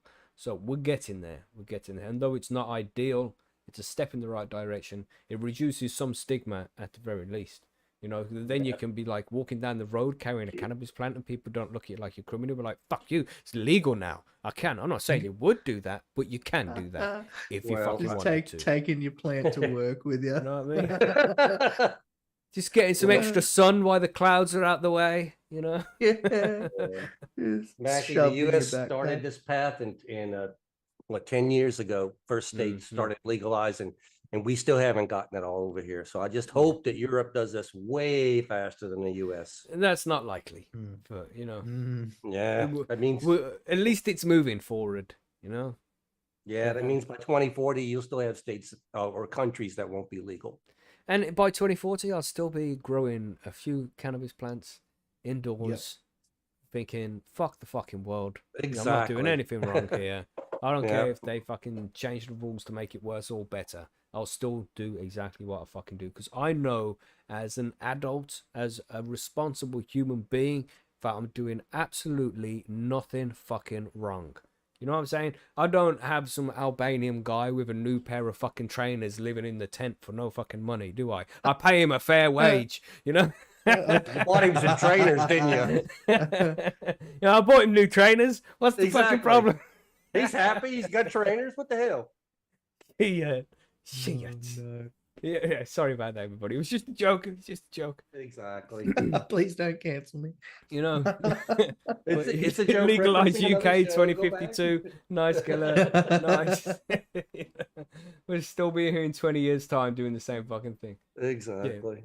But any forum news? Because I think that's all the news stories. That we covered that one. That's about everything. You know, Germany legalized, and the UK might follow in about a year. Let's see what happens. We had the good news from Ohio as well, and then nice growth setup down there in the underground in Australia. There, it must be the safest place as well. You know, no spiders and shit on the ground. I don't know now. I don't know Yeah, about Sure, that. you sure about that, bro? Then I'll be There's like, oh, that some seems like a trapdoor cool place to spiders. live. Exactly. Let me go check this underground thing down here. Damn. Yeah. So Well, any we're, forum news? Sorry, Bubble. No, I was just going to say before I go, they did finally table that bill here at the federal level for legalizing cannabis as well. So Nice. we'll I'll keep on top of that news and I'll let you know what happens there, as well as for New South Wales. They've done the medical driving exemption as well, so that's in being looked at and considered in Parliament as well. So I may have more good news coming in the following months. So we'll see how that goes. Nice, man. Nice. Mm. So things are heading in the right direction, everybody. You know, stay hopeful, but stay on it. You know, if you're doing any kind of activism and things like that, it's not time to give up yet. Just keep fighting the good fight and know that we are making progress and we will get there eventually. Regarding forum news, I don't think there's any forum news to add really, other than Artman was on Chad Westport's show yesterday. So if you haven't seen that, then go and check out over on Chad Westport's YouTube channel. Just search Chad Westport, you'll find it. It's his most recent show with Artman. Good show as well. Nice show, Artman. You did good. It was very good. What else do we have? Of course, we have the comps over at Percy'sGrowing.com, but that's what we always have. We always got comps going. I think we have 5 comps going on at Percy's right now. You can win a vaporizer, you can win a grow light, and you can win 3 different chances at various seeds. So yeah, lots of stuff going on at Percy's right now. Nice. And we've got two grow off competitions happening as well. God right damn! How do I sign up to this website with all these competitions and giveaways? It must cost a fortune. It must. Gosh, we just want your soul. Yeah. It'll only cost your soul. It won't cost you a penny. Just drop over to Percy's and say hello. We'll be happy to say hello back and, join the community, join the conversation. Get involved over at Percy'sGrowroom.com. And just in case you was wondering, because some people don't know, but that word Percy's, it means personal grower, so it's a grow room for people who grow for personal use. Percy Growers. You see, that's what we have. So if you go cannabis for personal use, this place is for you. Get the fuck signed up. We have no personal growers. We have no commercial stuff. Hey, they may work in the industry, but they only talk about their personal stuff at Percy's. Mm-hmm. Yeah. So, And what's the biggest advantage of Percy's? wind seeds. No, community. The community, man. There's so many cool No fucking dicks. people. That's it, man. Look, we don't have harassments. We don't have dicks over there. Nobody's Mhm. gonna grill you about your plants or nothing like that. It's a good community. We want everybody to succeed, and that's what we're there for, to help you out, get your plants to harvest. Nice. Yes. So that's about it for the forum news section. I think we'll go to the smoke break for a little bit. Should we go to yeah, let's do the smoke break. Said it now, so we might as well. Let's do it. Yeah. Good thing. Smoke break. Now we can just relax for a little bit. Roll something, build your bowls or your pipes or whatever it is that you want to do. Fill your bowls. Get a little behind, man. This is a much better way to spend a few hours on Sunday. I wonder if I can get Mackie to forgive my sins. What's he doing? It's an open confessional. You just got to jump online, and we'll send you the link. You just tell us what you've done wrong, and we'll ask the audience. Am I the asshole section? You know? Yeah. And then after you let us know what things you've done wrong, let us know what you've smoked in the last 24 hours. That's all very important before we give you absolution and all that good stuff. That's so right. Did you use raws? You know? Yeah, really. We wanted I'm going to hell. We want the deets. I'm going to cannabis hell. I'm smashing a raw at the moment. Damn, yeah. I'll be back. I'm just gonna grab a coffee. Sweet. French bread fries inhaling this bee. What's up, Manly dude? Manly dude. Yeah. Manly dude. Okay, I get it. I got it on the third time round there. You know that hurricane that's in Southern California right now can't be too bad, because I see we have Southern California members online with us right here, right now. And apparently it's been a long time since the South of California. Where's it going? San Francisco? No, San Diego. San Diego. Yeah. Tijuana, San Diego. It looked like the path was going to put it just a little bit east of those two places. So more rain than anything, 45, 50 mile an hour winds, gusting maybe 60s. But the thing is, those areas don't usually get hurricanes. So when it's been like 100 years or something since they had one. Yeah, probably. But they do get offshore Santa Ana winds and different things like that. So they're not any strangers to the storms. We'll see. You never know. I just hope everybody gets through it with minimal problems, minimal damage, and life goes on normally. But you'll get a little bit of rain out of it. Backlash just says, at Mackie, that's me. My wife read some bullshit that they don't say once upon a time in Great Britain when telling the fairy tale story. Yes, we do. Yeah, once upon a time. It's a classic line. Would you say time upon a once, or I mean, what would they say? Is the question. That's what did your wife say that they did say instead of? About 10 minutes ago, innit? You know? Yeah, that's more accurate. A few days ago. Just the other day, mate. Exactly. Shit. Yeah. What did she say? We like, there was this guy called Jack, right? And he had some magic beans because he got robbed at the farmer's market for a cow. Is that how it goes? God damn. Let us know what you think for film Backblast. Yeah, that's another one. Yeah. Back in my day, there was this woman. She ate an apple and she passed out. And then this guy came along and sucked the apple out of her throat and she was okay. That's not how the story goes. I'm just breaking it down. You know? The moral of the story is don't venture into the woods. And if you see somebody who lives in a house made out of biscuits and sweets and cakes and candy, then don't go near that person because they're going to try and cook you in the oven. You know? And watch wolves, because wolves like to blow your house down. You know? Fairy tale stories are a bit dodgy, aren't they? Yeah. Were you back there, Bubble? I'm back. What's all this about me sending random nudes to people? Oh, are you doing that now? No, they're sending random nudes to you, right? Oh, okay. See, from Bubble. Yeah, it says from. Yeah. Oh my gosh. It was like Dr. Evil has been getting some. He did send me and Monkey a nude earlier before the show. Yes. Yeah. We'll just enough said right there. You know what I mean? We'll just add a little bit more. You know, a certain part of his body that was nude. All right. Yeah. He's no longer nude. goddamn. Yeah, I'm gonna quickly No, go well, grab if a drink, so I'll be back in 2 minutes. That's yeah, fine, my man. Dr. Evil, if somebody's sending you nudes and saying they're from me, mate, they ain't. Someone's telling you porkies, brother. Oh man, Um, that wouldn't make my day. No, no, don't send me no news bubble, please. yeah, no. I'm not. I'm shy. I'm not. That's not No, happening. I understand Aussies are accommodating and friendly folk, but nah, Yeah. nah. Yes. Yeah. We are accommodating. We're just not that accommodating. Some of them may be, but Yeah, some might be. I'm not. I can't speak for every Australian. In my circumstance, I ain't sending you nudes. So thank you. please don't even ask. I don't want to have to say no. Yeah, that's a higher up section of the forum that we don't want to go to. Yeah. I don't even want to go there. Well, that's yeah. So if you're wondering how you become an admin, Oh, not true. Yeah, as admin, we get to lock that section out. yeah, that's it.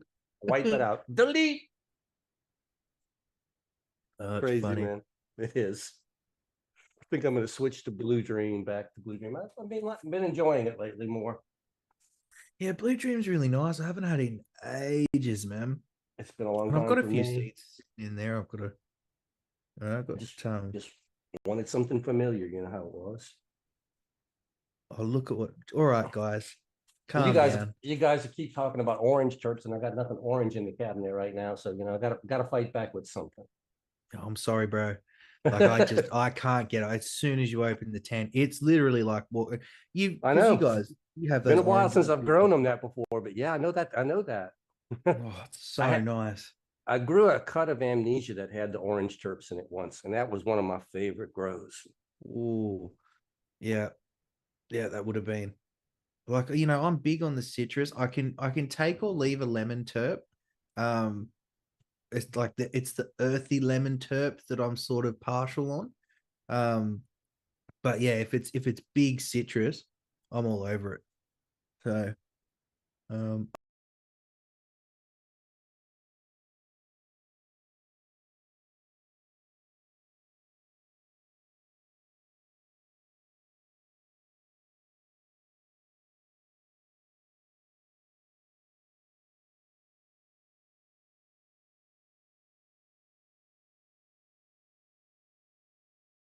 One of the strawberry ones. I've got Strawberry the Hut and Forgotten Strawberries. So one yeah, of you those like two. your strawberry strains, don't you? I like the You're, berry you're, strains. I like my fruit strains. So I always go that yeah. way. But it's not necessarily one specific. I mean, I've been growing a lot of cherry strains lately. Just something fruity is where I'll go. Definitely. Mm, I don't mind the flowery ones either. I'm less fond of the gassy ones or the chemical ones. mm. I Yeah, don't mind them, but I don't seek them out. I haven't had a good gas strain in a while. The pissy strains, yeah, a nice skunk all over that. But yeah, a real nice gassy one. It's been a long time since I've had one come out that I've enjoyed. Because a lot of the time you get that real diesely, and Mhm. I'm not a massive fan of the diesel. Um, like I like it, but I'm not. If I could choose something else, I would. Right. Well, the cherry gasm I just ran has a heavy diesel up front on it. They say Oh, that really? some of that's going to cure off though, so I'm just basically leaving it in the jar. So I'll come back later. And just see how it goes. Yeah. Sure. I mean, a lot of times, you know how it says, if you don't like it now, put it back away. You'll like it later. Yeah, it's weird. It is weird like that, as it cures and more of Different the flavors. Yep. yeah, More what more you of those like comes out. subtles. Yeah. Yeah. Yeah. No, can't wait. You like Surprised the missus. I'm close. Huh? Said I surprised the missus. I mean, came in the other day with a jar of LSD that was sitting in the back of the cabinet. The weed, not the psychedelic, but yeah. just, But just anyway, just a jar just full of and she says, tabs. "What you got there?" And it's like, "Oh, it's an old jar of LSD," and pulled it out, and she started to say, "Wow, this tastes good." Next thing you know, she was knocking her down. But when we grew it, and we first sampled it, we didn't like it. There was nothing there. You smoked Yeah. it, and you're like, "Well, what good is this?" but let it sit in the cabinet for about 4 or 5 months. Beautiful cure on it, comes back out strong as can be, knock you over, taste is excellent. It's one of those things, good long cure. See, I had that with the wedding cake. Like I got this really heavy vanilla terp when it was first harvested. Yep. And then about 6 weeks in, it just changed, and I got more of a chocolate coffee terp. It was really weird, but it was nice. Like I really liked it, and I've actually got to run that again. I've got a few sitting there. But yeah, you're right. It's that some of those more subtle terps will come through if it's given a little bit more time. Yeah, So, and I eat a lot of the ones that I find overly gassy. Sometimes will mellow out a little bit for me, at least. yeah. If I And then find you them got too heavy, yeah. and then you got those others that get worse. They get real bad over time. Those, yeah, if they age out and I don't like them, like I said before, it just becomes edibles. Yeah. Yeah, that's usually what happens with my stuff. I've got a whole bucket sitting there that was just a plant that didn't like. I mean, it wasn't terrible, but in terms of whether it's like my pressable or smokable, I'd rather just turn it all into hash. So Yeah. I'm either gonna, pardon me, I'm either gonna wash it or just turn it into RSO. Just see how I go. Fuck Or around and FICO, I find out should say. gummies, yeah. Yep. Yeah, I love my gummies, as we know. I I mean, don't know I if know mine are quite that strong, but yeah, mine are pretty strong too, but not quite that it's strong. like I feel bad and I feel like a degenerate because everyone's like, I made these gummies and they're 15 milligrams and like mine are like 300 milligrams. I'm like, fuck. Mine are about the ones that I take actually are like 40 to 60, somewhere in that range. It's not quite as strong as yours, but most people, if they take that, they'll be out for a while. Yeah. My friends, at Like, least. I can handle a lot. I can take 2, 3 of those and I'm still functioning. But my friends, no, one of those, they'll be drooling. it's weird because you kind of like you do build up a tolerance to it. You just get used to it. And like the more and more you have, Okay, I got to ask you then, because for me at least, when I know when I've gone too far, I can feel it coming on, and I know it's coming. But if I tell myself it's coming on, I can usually deal with it. I don't care how high it is or how much it is. I can usually tell me, okay, I know what's going on because I'm not freaking out. I fully Jesus, understand dude, what's you just talk exactly about going to weed all happen. the time. Jesus. Pretty much. Jesus. But isn't it the same way for you though, Bubba? When you get to that point, you know what's going to happen. It's like there's no use freaking out. You just kind of, hey, you know where you're at, just ride it out. yeah, you can kind of tell you're like, yeah, I may have gone a little overboard here.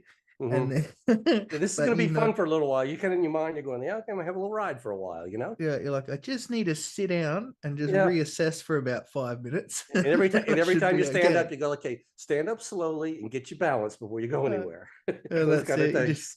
just make sure you set yourself up. You got a bowl of water, Yep. something to munch on in case shit gets real. Damn it! You almost got it right there. You're gonna hurt it. You almost gave me a Uh, bottle of water. a bottle of But water. what? Did you get that thing I sent you, Mackie? Yeah, Where yeah, it's I've seen that the before though, right? oh, you've seen that one, have you? Yeah, yeah. I It's think I brought you up on the yeah. show before, where it's just like heavy metal music, and then it's go, "I want a bottle."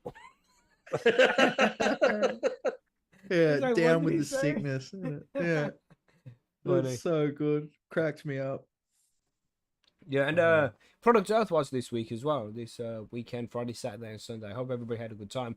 And SMG asked, "No show at Product Earth. How do you know, bro? How do you know? Maybe I was the guy dressed as a banana. Maybe that was."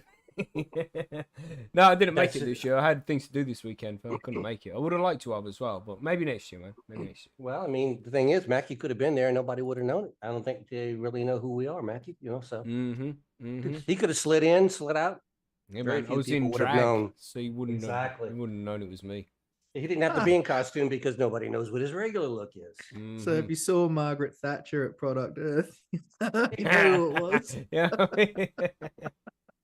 Yeah. Damn, why Margaret Thatcher, bro?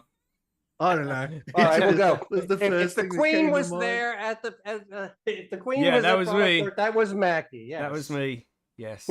With the wave going. Yes. If you saw Paul O'Grady, that was me. Yeah, but it looked like a good event, man. I hope everybody had a good time. Billy Bones was there, and he said that it was good shit and it was very busy. That's good to hear. Yeah, man, it's been a busy week on this side of the pond for me, and it's been warm as well, so I haven't been able to sleep too well. It's been a long ass week, man. I've been like fucking like 4 or 5 hours maximum every day for the last week. That's rough on you. It's a Overtime. struggle to get there, man. You know when you just can't fucking sleep, and you've been trying to sleep for like 3 hours, man, and you just feel when it's so bad, you feel like you want to smash your head against the wall. You know them days. No. God damn. God damn. Yep. I know I've been those days, feeling man. that It's like, all for this week, my fuck's friend. sake, fucking. It's so pissed off, man. After just wasting 3 hours trying to sleep. The Damn. worst is when you're like when you're right on that verge of sleep and you kind of for some reason your mind goes, oh fuck, you're about to fall asleep and instantly wake up. That fucking sucks. That's my problem. That's what I end up and with. because when that happens, it's like you got 15 minutes of sleep. Something wakes you up. That's it. That's like, oh, you've slept now. Let's go do stuff. I didn't sleep. That wasn't enough sleep. Just rocking back and forth in the shower on the floor crying. Bastards. Damn. Try cannabis. Cannabis doesn't really work like that for me anymore. Like to get me to sleep. And maybe I need something more heavy hitting indica star. Maybe that's what I need.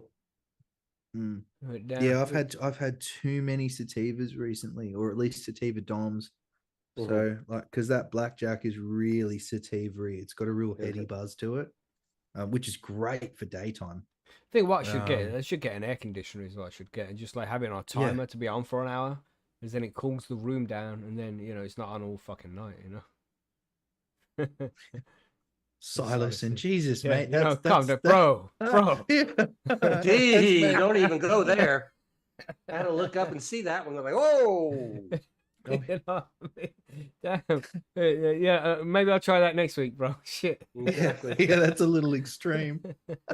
Oh no. Yeah, man. But anyway, we have the grow guides to talk about as well. Are we all ready for this? Do we all get a drink? Monkey, did you manage to get yourself a drink and stuff?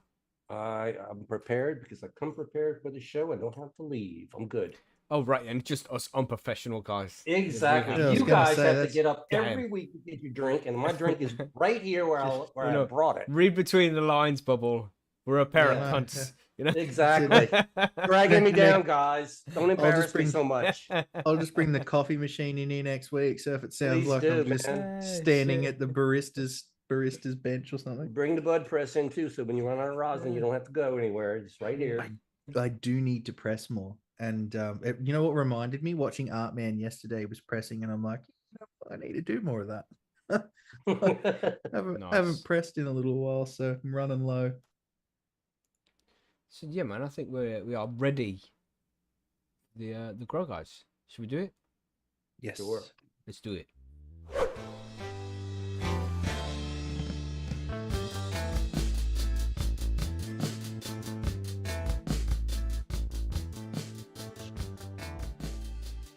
So it is episode 79, and last week we spoke about organic supplements and amendments you can use in hydroponic setups. And we mentioned during that episode the importance of bacteria in hydro setups if you want the organic amendments to work. And that's what we're going to be covering this week. We're going to be talking about beneficial bacteria that you can use in your cannabis root zone, and how you can find these different bacteria, what bacteria are good, where you can buy them from if you wanted to do that, and all sorts of things that are just going to improve the micro herd in the soil or grow medium of your cannabis plants. Right. Yeah, so that's about it, really. Next week. We'll see you all next week. Bye, everybody. Good show. Nice. Later. Yeah. This goes into so much detail here. There's you can be very light with the information. You can go into so much fucking depth. You need to do a university course on which different bacteria live in soils and how they are beneficial to the plant and all sorts of things like that.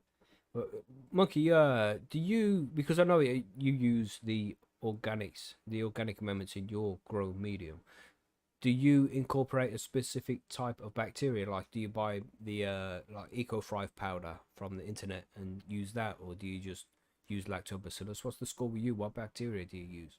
The only named bacteria that I know I could give you that I do use on a regular basis is lactobacillus. Everything else is just basic teas, worm teas, compost teas, JMS, IMO3, that kind of stuff. And those are going to have a wide variety of broad spectrum of both fungus and bacterial organisms in them. So the only one I can tell you that I use actually on a regular basis is lactobacillus. I don't even use Myco. I've just never gotten into Myco. Also known as lab. Oh, yeah. LAB. Yeah, Labs, so right. I mean, where do we? I mean, Bubble. Let's cover you as well first. Do you use any kind of bacteria in your cocoa and stuff? Not really. It's not something that I've really delved into. I suppose I'm probably 2 steps behind Monkey in that, whereas he's using lacto. I haven't really gotten around to that yet. I mean, look, I kind of when I'm doing outdoor, I just rely on what's already in the soil. So I'm not really adding extra. I'm only ever feeding the microbes that are there. So yeah, it's not really not really something that I've touched much on, and definitely not in my cocoa grows.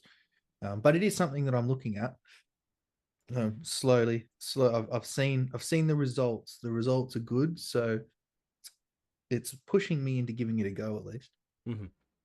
So most of these organisms that you're using in the cannabis plant root zone as well, they're just naturally occurring. There'll be some in the grow medium anyway. You don't necessarily need to add any, but you can if you want to. And there's different types you can use. Trichoderma is a good one. And True.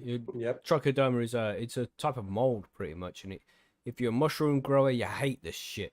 But if you're if Yes, you're you a do. soil grower, then you love the shit because it's good for the soil, man, and it helps with different fungal growth and different bacteria growth. Trichoderma is a good thing to have in your soil, but be careful if that moves up onto the plant. You don't want to get mold and shit, because that's pretty much what it is. Trichoderma is mold, but it's good to have some of that in the soil. Do you know the names of any other kinds of? I mean, we mentioned the lactobacillus as well. Sure. Well, I mean, the mycorrhiza is that's very common. Inoculate your root with the mycorrhizal fungus. That's They all very, have very common. these crazy fucking scientific names, but you can actually buy beneficial bacteria for soil in packets. Like it comes as a dried powder that you can just add to your watering, and then when you water the plants, the bacteria gets involved in the medium. So that's something that you can do. They just like Bacillus subtilis. You heard of that one? Mhm. No, like you've heard this name, but will you remember it? Probably not. No, I remember that I heard it. That's about it. I mean, there's a long one here. I got it written down. It says Bacillus amylolcufacins. What the fuck? Q lolly cufacins. Amylolly cufacins. You see, it's like you don't just have to learn what the bacteria is here. You have to learn how to pronounce the fucking name. There's extra learning that you shouldn't have to do. Mhm. Yeah, it's Latin. I know it's Latin. Said Claude in the chat. I know it's Latin, but damn, let's try and make it a little bit easier to pronounce. And then Pseudomonas florensis as well. I'd think that bacteria glows in the dark when you use a pseudonym. I don't know. Well, what's the point in naming it like that? But they all have dodgy names. But you can buy the powder. There's one specifically in the UK called Eco Thrive. I'm sure you have similar products over in the USA or Australia, where they have numerous different kinds of bacteria that's good for the soil or the grow medium. Like 12 different types or something, where you just add that to water and then feed that to the plants, and Like that a gets the soil bacteria starter. going. Yeah. Yeah. But you can use it in cocoa grows and shit like that. I'm not sure about the DWC hydro kind of thing, I because wouldn't do it. sometimes that Yeah, I it's just probably not wouldn't worth be the doing risk, it. is it? Not Always unless you risky. want nightmares. Yeah, putting foreign organisms into a DWC is always risky, man. I Hmm wouldn't do it. I think So Woody did that once and ended up growing leeches. So yeah, It and could. it was all frothy and shit, yeah, And there's lots of different types of this bacteria that you can use, and if you can make some yourself, like Monkey does, who makes the lactobacillus and the JMS, and they will Mhm. have local microbes that are in the soil around you anyway. And that's what I like to use is my local microbes, because mhm. they're strong. They've evolved to be in my environment. That's what I like. And they're free. Mhm. They're essentially free. You're Oh, gonna that's the spend a best lot of part. money on if you're buying the microbes online. Not only are they not from your area, they're expensive, and you can just make it much easier yourself at home. The locally sourced thing is an important thing, man. If you're growing plants in a certain area, you want bacteria that is also in that certain area because it's good for the immune system of the plant itself. Because Hmm. using this bacteria will increase the amount of food that the plant can absorb, so it will eat more nutrients and it will eat them at a better rate as well, what the plant's more comfortable with. So it just gives you an all-round healthier plant. They'll be immune to certain pathogens and pests that are in the local area as well. So that's something that you can take into consideration when you're using bacteria. There's just loads of good reasons why you should do it, and also there's been lots of scientific studies, like we discussed on last week's show, that bacteria can help with oh no, it was the week before that. Bacteria can help with the production of terpenes as well, right? Oh, definitely the bacteria can help you with the terpene production. It will give you flavors that sometimes, the flavors will be subtle, but overall, Mm-hmm. uh, fuller flavor is what I'm getting out of the cannabis with the microbes in it. That's right, man. Yeah, Good Oh, here we stuff. go. The delayed bird has said there's one you can get here called 420 in one, and it's nice. 420 different beneficial Hmm. bacterias. Yeah. 28 types of bacterium. There you go. Hmm. Nice, Wow. nice. Okay. That's good, man. Yeah.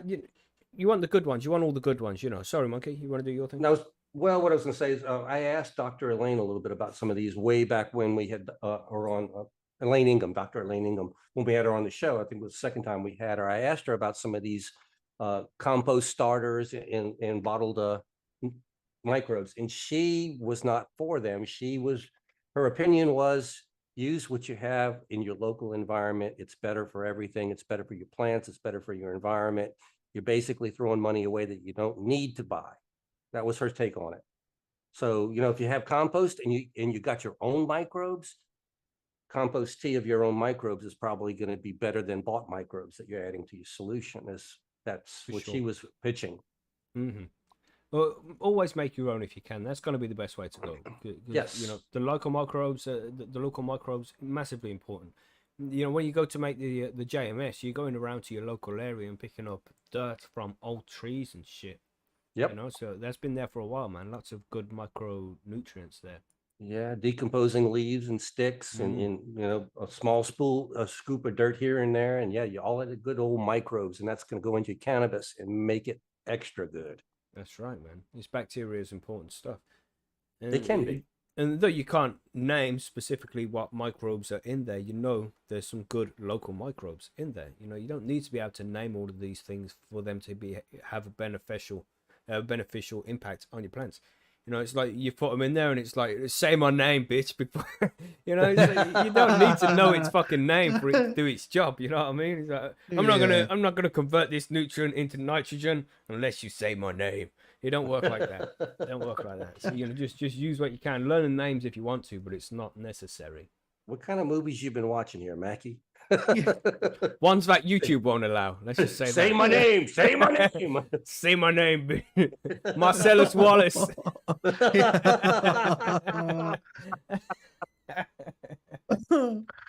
Yeah, good movie. Good movie. Uh, what else do we have here? Because we have lots of questions in regards to the beneficial bacteria. Are they safe to use in organic cultivation? Is one of them, and yes, definitely. It's like we recommend that you use these beneficial bacteria when you're growing organically. That's the most important thing because these Yeah. bacteria will break down organic matter, turn them into nutrients for the plant, and give the plant extra foods as well. Hmm. Much more Yeah. important in a soil, living soil, growing things like Hmm. that in an Hmm. organic run than it is in cocoa. I mean, yes, it's beneficial in cocoa, as we're finding out, but it's not as necessary to Mm. get the desired result. Yeah. Exactly right. You can get an excellent, and I'm talking about an excellent product from a cocoa grow without using bacteria. Hmm. You just Hmm. get a little slightly different product when you add bacteria to it. Yeah. Yeah. And that's Yeah, and it as again, well. it depends on what you're putting into that cocoa too. If you're pumping that thing full of salt, it's and the microbes aren't going to do a whole lot. So Yeah. It's just Yeah. something that I started playing with. I mean, I don't even have a cheat sheet here. It's just all stuff I'm making up as I'm going along. So yeah. And you're getting some really good results, man. So it's that's what's look. You've inspired me. Let's say that. Yeah, I'm I'll go just ahead and tell the story. I was telling before we went on the air. I've got a cocoa grow that is getting close to chop. And it's gotten my let's call it the 50-50 approach of organic and salt, both there. It's been on water only now for 2 weeks, and I still 2 weeks. 2 weeks. Been on water only for 2 weeks, and I haven't even seen Open any your fade yet. mind. I haven't seen any fade yet because the microbes are in the cocoa, and evidently there's enough stuff in the cocoa that my plants are still feeding just fine without feeding them any salts right now. Quaid. Quaid. Give these people air. Open your mind. Give these people air. But anyway, yeah, there's a whole list of bacteria that you can add to your medium. And as I say, you can buy these in packets most of the time. They come as a powder, and you add that to your water and you feed the plants. Now, when you're using the water for the plants, it's better for it to be not chlorinated, because the chlorine is there specifically, as we're told by the government. Whether it's true or not, that's up to you, But, why is the fluoride there, bro? Why is the fluoride there? Let's not ask any questions. But you should let the water degas a little bit so the chlorine can evaporate from it, because that will kill a certain amount of the microbes in the water. And you obviously don't want that happening. You're going out to buy these microbes off the shelf from somewhere, adding it to water, and then it's just being killed by all of the chlorine in there anyway. So make sure you let the water degas, or you're using rainwater instead. Sorry, Monkey. But what happens if we're using chloramine instead of chlorine in your city water? What do we do now? And yeah, that shit takes longer to evaporate from the water, Yeah. doesn't it? I think a little bit. I think vitamin C is one thing that some people are finding that works with chloramine. Is a small amount of vitamin C will help you get rid of the chloramine, or even the chlorine a little bit faster. Both. Well, there's stuff you can buy for your turtle tank or your fish tank or whatever it is, aquarium that has fish. Because that's love that you went aquariums. straight to turtle tank. Yeah, it's because I have a turtle tank, can it? And I use this shit to like take all the elements out or something. Yeah, it takes the chlorine out so the turtle can swim around in there without having his eyes sting, like at the swimming baths. And just a random fact here, everybody: if you are in the swimming baths, and like at the swimming pool with your, in a public pool, and your eyes are stinging, it means that the chlorine is reacting with the urine. So people have been pissing in that pool, and it's come to the extent where the chlorine's reacted to so much that it affects your eyes, man. So if your eyes are stinging from being in the swimming pool, it's because people are pissing in it. Get the fuck out of it. Just saying. Yeah, and when you get out, make sure you eat a banana after, right? Yeah, need 2 bananas just to be safe. No, don't chew it either. Don't chew it. But anyway, back to bacteria. So you want to make sure that the water's degassed, then get as much chlorine as possible before you start just pouring money into it. Essentially, is what you do when you add in these bacteria. But there's different bacteria you want to look out for on the packet. One of them, I'm going to try and pronounce the names of them, but of course, it's going to be a fun 5 minutes, everybody. All right. So we got Bacillus subtilis, which isn't difficult to pronounce. This bacteria aids in nutrient cycling, disease suppression, and root system development. It enhances the plant's ability to absorb nutrients and produces antimicrobial compounds. That all sounds good, right? You definitely want some of that in your medium. Yeah. And then there's that Bacillus amyloli Q faciens. Come on, you could have done better than that. Amyloli Q. I don't even know. Hold on, where's this list coming from? Because I've got to read along to see how badly you're butchering them. It's not even not on our notes. We can't see this. He didn't want us to get it. It's a secret. I'll drop it in the notes so you can see. I'll edit this out, everybody. Don't worry. This is the unprofessional bit.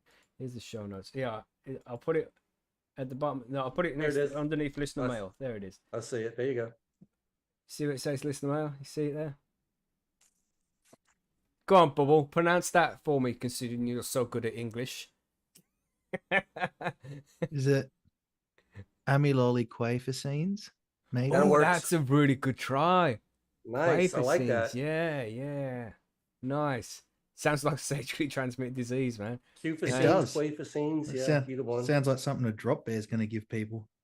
You know what I mean? They're covered in it. You know, Yeah. similar to Bacillus subtilis, this strain supports nutrient availability and disease resistance. It can also help protect plants from stresses and environmental challenges. Then we have Pseudomonas florensis. I think that's the one that glows in the dark when you use a pseudonym, like I mentioned that one earlier. Known for its disease-suppressing abilities, this bacteria helps control various soil-borne pathogens. It promotes root growth and nutrient absorption, particularly phosphorus. Nice. So, and then we have rhizobium, and rhizo is the term that's used, like the rhizosphere is the bacteria that lives on the roots of the plants and shit. Then you have the rhizotonic is a root enhancer that you can get from canna. It's one of those nutrients. So, yeah, man. Anything with rhizo seems to be good. So, rhizobium spp. These bacteria form symbiotic relationships with the leguminous plants. I suppose they're legumes, such as peas and beans. They fix atmospheric nitrogen, converting it into a form that plants can use. So it takes nitrogen from the air and turns it into nitrogen, because there's a lot of nitrogen in the air, in case you didn't know. We speak so much about the whole CO2 thing. There's so much more nitrogen when you need to do something about the level of nitrogen. It's making the plants too green. And then we had one which was mentioned earlier, which isn't a bacteria necessarily. It's a fungi. We have a mycorrhizal fungi. And you see it's got that rhizo sound in there again, like the rhizobium up there. While not bacteria, these fungi establish a beneficial relationship with plant roots. They enhance nutrient uptake, especially phosphorus, and improve root structure. So that's another one. That's one you definitely want to be looking out for. The mycorrhizal fungi and the rhizo. Rhizo is definitely a good one if you want to find those bacteria, for putting those into your grow medium as well. Then we have Bubble. I'll just drop this whole thing in the chat. You can. That's what I thought he was going to do before. Yeah, put the that whole in thing. Okay. Well, you want me to put the whole list on there? Whatever. It's There you under go. the listener mail there. It's under listener That's mail. it. So you want to try reading that one, Bubble? Is it Yeah, you give it a shot, Azospirillum? monkey. Azospirillum. So Azospirillum. Yeah, that sounds Azospirillum. That sounds about right. That's right. That's right. You want to read the rest of it there? You gotta let people know what it is. So these nitrogen fixing bacteria colonize plant roots and enhance nitrogen uptake from the soil. They can promote growth and improve plant tolerance to stress. That's a good one. Yes. So, and they're all good ones. You know, you want to add all of these if you can, but I mean, how difficult is it going to be to source all of these? You're going to have to find them on packets, you know, see if they've got all the names of this shit there. But it's not like you're going to be able to dig them up in your garden and have a look and be like, oh, this one's Bacillus amyloquaficines. Well, you can do that if you want, but I mean, those are the kind of things that I think the Queen of the Sun, Alexandra, does that, and I think Elaine Ingham does that as well. But they look at the nematodes and microscope. shit. Can you look at bacteria? I mean, you're going to need a really fucking good microscope You to look can. at that. I know. Dr. Elaine does. Yeah, I'm pretty certain that's her big thing, is that she's really into what The bacteria microbes, and exactly. microbes are working with what to. She talks about how she used to count bacteria for her father back in the day, kind of thing. So yeah, I think she's into actually looking at the specific bacteria. Sweet. Well, I'll put the next one there in the chat if you want to read that one. There, It monkey, looks on like the show notes. Trichoderma spp. Trichoderma. Yeah. It's although fungi, trichoderma strains are included in beneficial microorganism blends. They help control pathogens and enhance nutrient availability and stimulate root development. Would that be into the mycorrhiza? What do you mean? Fungi? Yeah, into the roots. Yeah, because it's good to have some fungi growth in your soil as well. You want a little bit of fungi in there. Yeah, the roots are actually, the fungi can actually inoculate the roots and actually become symbiotic on the uptake of the side of the roots too. So yeah, all these things work together with the plants. Nature's a wonderful thing. Yeah, man. It's got it all figured out. Yeah. And then we have another one here is lactobacillus. Oh, just another point in that trichoderma, as mentioned, this is the type of mold that grows on your mushrooms easily. If you're growing mushrooms, lion's mane, and legal Hmm. mushrooms, of course, the trichoderma is a shit that's just going to get in their little mold spore or land a mold spore. It will land up on the medium somewhere and just grow like fuck. I don't know whether you can use this stuff. If your mushroom growth does get infected and you do get trichoderma, I don't know if putting that in your soil is going to be useful. But just be careful when you're dealing with these kind of molds and things like that. Wear a fucking a mask. And that's when you're using these bacteria as well, because they'll come in a powder form and you'll pour them into your water, but you just try not to breathe any of that shit in. You don't know what it's going to do to your lungs. Now the trichoderma, when you get it, it affects the your grains on. What color is it when you see the infection? Green Yeah, usually. that's what I thought it should be. Yeah, kind of like I call it an asparagus green almost kind of color. Weird, Yeah. not a blue green. No. Hmm. Yes. Horrible Okay. shit. Horrible shit for Yeah. mushrooms good in soil. I mean, I've had a few failed mushroom grows now that I just get coated in trichoderma and then I just mix it with my soil in my worm bin. And then it's got that's got to be fucking delicious soil. The plants would love that shit. Like, oh, there's lots of trichoderma and mushrooms in here. Look at this. There's some psilocybin growing here. Yeah. You There's some penis envy coming out in your plot. know what I mean? God damn. You're tripping off the fucking ganja. Being like, God damn, what made that happen? Nice. Lactobacillus is the next one, which we've spoke about on the last few shows that we've done. We spoke about lactobacillus, so it's a very interesting one, and this shit's really easy to make, man. And if you go over to percysgrowroom.com, you can also find a guide on Chris Trump's channel. Lactobacillus is very easy to make, and it's the first step you can take into making your own bacteria and nutrients at home, and that's if you're in hydro or organic source as well. You want to try and make some lactobacillus. It's good for the soil and easy to make. It's the first one I made, and it's great. Like you said, Mackie, if you want to see if microbes are going to help you, do this, because this will tell you right away whether or not you want to go further. And it's easy. That's right. And Are you JMS as well. using? Sorry, but Sorry. I was going to say, when you're making your lacto, are you using fresh milk, or like does it matter whether you use fresh milk or just about to go off milk? And because I was just going to use a I full cream typically, milk. well, I use usually we drink 2%. So if I end up having some that's getting close to the end and I need to make some lacto, I'll just use that. Okay. Just inoculate it. I still like to cheat and inoculate it with a dairy product, like the way out of either a Greek yogurt or a sour cream. It's just a quicker way of getting there. I know it's not a pure thing and all that stuff like that, as far as, I didn't do it with the rice and I took a shortcut. You get there. There's Yeah, also that's there's a quicker shortcut. You can go to the pharmacy and you can ask the pharmacist for lactobacillus, and actually they have it behind the counter. It's kept in a refrigerator and it's super lactobacillus. You can actually inoculate your milk with that. It's not prescription, but they usually keep it behind the counter in the refrigerator so it doesn't spoil. A lot of times, if you have a child that's having digestive problems, you can put that in their milk and that will help them. So you can get that from a pharmacy as a super easy way to make your own lactobacillus. Just add it to milk, let it go. there you The go. Filmy Bowl says, could you use breast milk? If you've got some lying around, mate. Yeah. Tell you what, put a thread up at Percy's. Yeah, what's with these breast milk this week? We was talking about nappies last week. God damn, Phil. God damn. But yeah, it's got lacto in it. Milk has lactase in it, and you need the lacto to break down the lactase to make it digestible for humans and other animals. And the lactase molecule usually disappears in humans after around 18 months old. But here in the Western world, it seems to carry on for longer. But a lot of people in the Eastern world, they don't keep it for so long, so they become lactose intolerant a lot easier. Just saying, random tangent.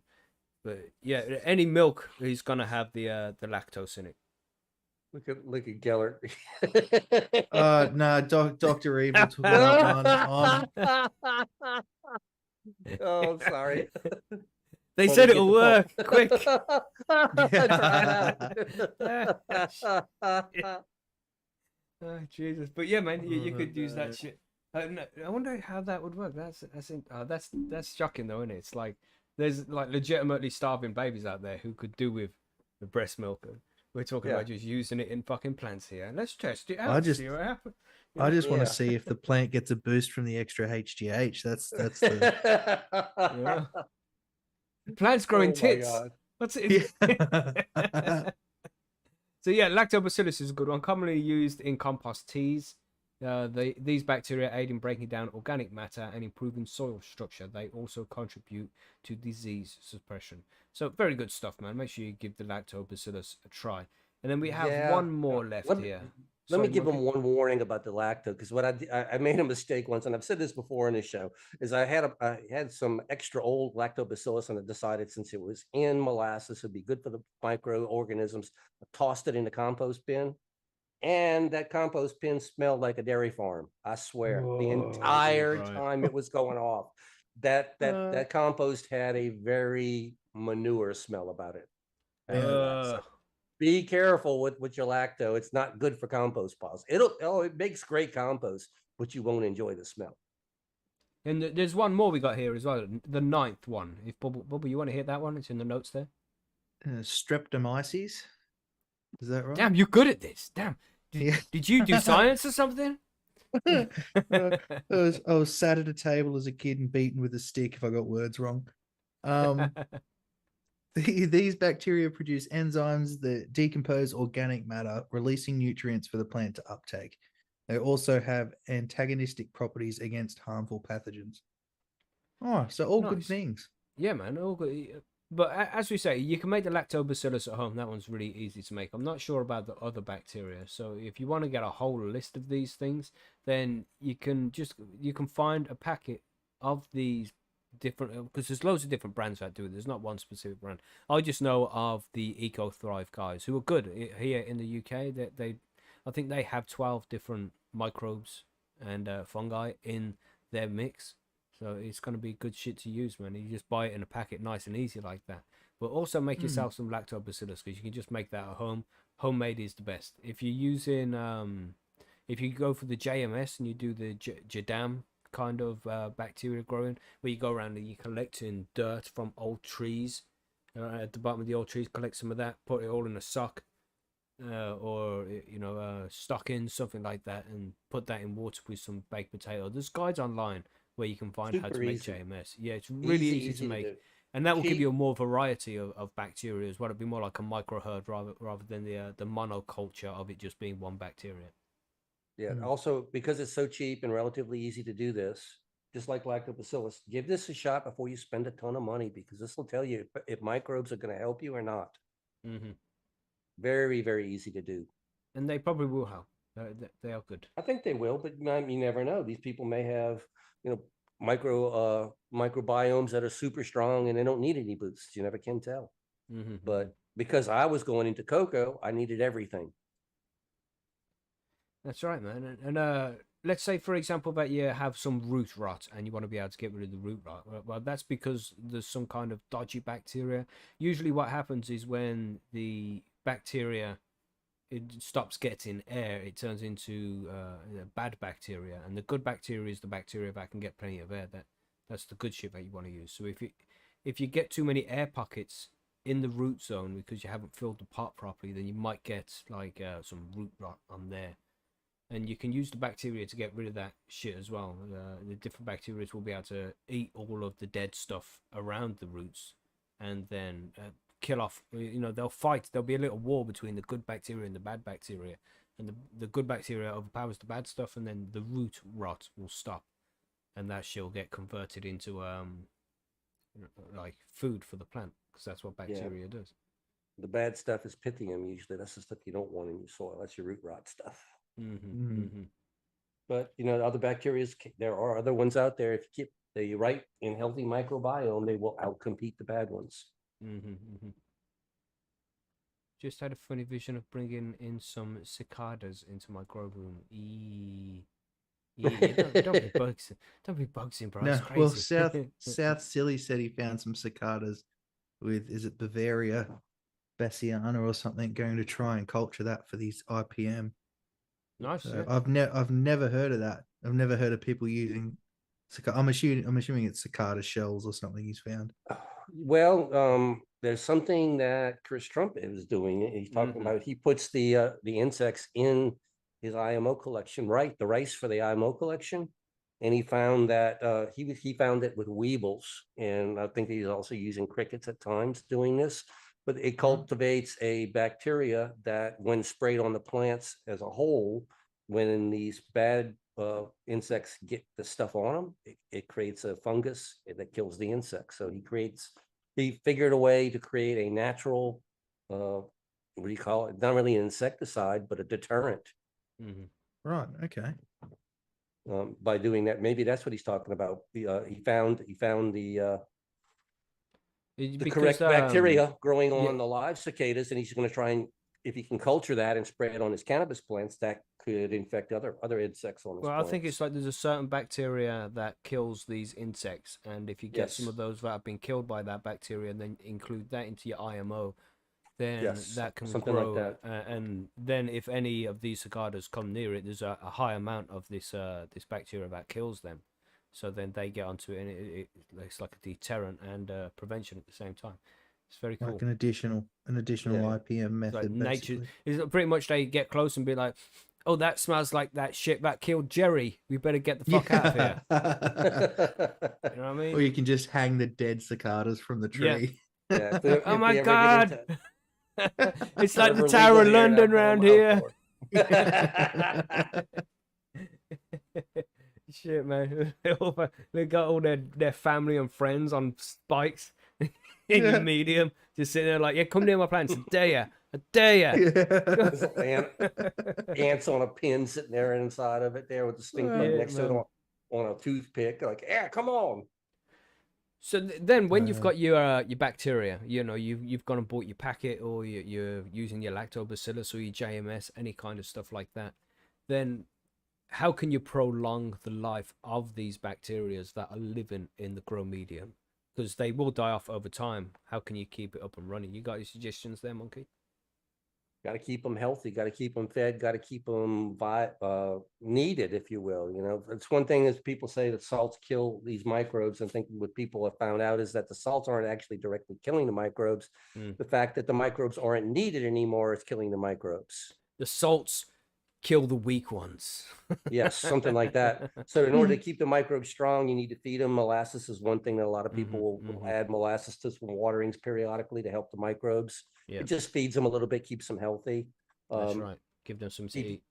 Keep your pHs within normal ranges, things like that. And you know, if your plants and your soil are healthy, just let it go, man. Just manage the water. Don't, if it ain't broke, don't fix it. Don't try and you know, I see it all the time at Percy's. Everything looks good. Do you think I should add some of this? No. But other things need to be taken into account as well, like the temperature of the medium and the temperature of the water that you're feeding. You know, if it's too hot, it's going to affect the microbes. If it's too cold, it's going to affect the microbes. You want to be watering your plants around. Man, I don't even. Back in the DWC days, then I used to keep my water around 18 degrees Celsius, and that seemed to be what everybody was recommended. But what Just do room you- temperature, whatever that happens to be. Yeah, it's about 23 degrees. Is it room temperature? Well, I figure, you know, even if it's outside, like right now, it's 40 degrees outside. I guarantee if I had a plant outside in the soil and I watered with 40-degree water, it probably would be fine because that's what the plant's used to.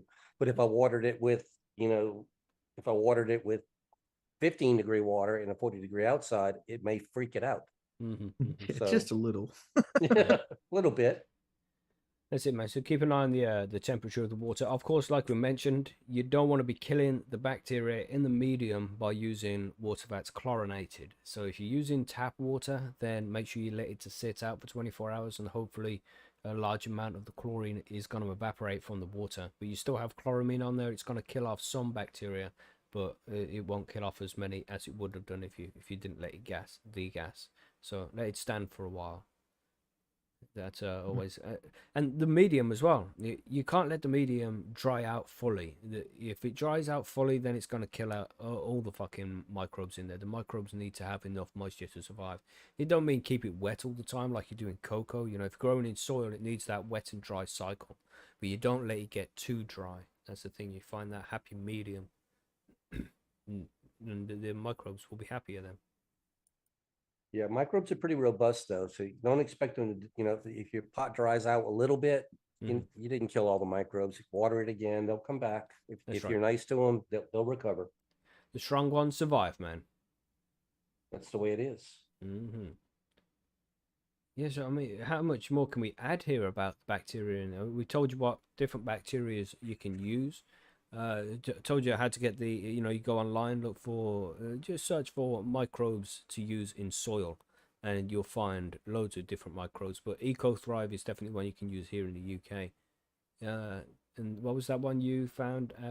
We were saying it, 420 something. What was that, Bubble? Sorry, it's the 420 in one beneficial bacteria. So it's made by a South Australian company down here. And contains 28 different species of bacterium and enzymes, has 8-hour activation, fully stable, 2-year unrefrigerated shelf life, breaks down organic matter, can be used in commercial hydroponic grows as well. So harmless to plants, animals, fish, and humans. Look, I've not used it. I've not used it personally. But I have used one called Go-Go Juice, and not on my indoors, but on my outdoor grows, and it does seem to keep them happy. So, I suppose it just comes down to what medium you're running in as well, and how much you want to add. But try something new. Why not? Yeah, man. It's how we learn. Silas in the chat there said recharge if you're in the States is something that you can use. Yeah, there's lots of options out there, and try it out. If it doesn't work out, try it out just one time, maybe two. As long as it's not killing your plants, it's okay, isn't it? Just try it out, see if it works. And if you're in salt, if you're growing with salt-based nutrients, then try and include a little something for the plants to eat, like a little bit of molasses or something like that. Not for the plants to eat, sorry, for the microbes to eat, because the microbes need to eat too. But if you can just get some microbes added in there, especially during the flowering stage, man, because there's plenty of evidence to show that adding bacteria to the root zone during flower will increase the terpene content and the flavor of the cannabis, and that's something we're all seeking all the time. So do what you can, man, and the best way to do it is locally sourced, man. Try and do this shit locally sourced with your own compost. If you got your own compost heap and shit like that, then you use that if you can. You can use that and make some JMS, and you can just find that on Chris Trump's channel again. How to make JMS? It's very easy. You want to explain that quickly, Monkey? Well, basically, so you don't even need compost for JMS. You're just basically using what you got in your yard. That's all you're using. So JMS, dechlorinated water, a small amount of salt added to it. I'm not going to give you, we're going fast on this because this is all on Chris Trump's channel. It's explained in detail there. But anyway, add a small amount of water to the dechlorant, to amount of sea salt, the dechlorinated water. Then you're going to do collection of your leaf litter and a small amount of soil, put that in one sock, and then you're going to take 2 or 3 baked potatoes, put it in another sock. I tie them together, put it over a stick so they're suspended toward the center of that 5-gallon bucket. Then you kind of massage both of the socks. You want to release some of that organic material from the soil into your water, and you want to get a good bit of that starch. You want to crush the baked potatoes and let the starch release into the water. Cover it with a plastic bag, come back 36 hours later. It should be frothy and kind of brown looking. That's your concentrate. JMS, take that, dilute it, use about 20 ounces of that solution into a 5-gallon bucket of dechlorinated water, and water your plants and your trees and everything in your yard with it, and come back the next day and you're going to find out everybody loves it. That's the quick and dirty version. Go to Chris Trump's channel and see it for real, please, because I know I probably missed something. Yeah, man, it sounds about right to me. That's about the whole process there. Pretty much. It's a quick one though, but yeah, Chris does it on his channel. You can see exactly what he's doing. And it's not hard at all.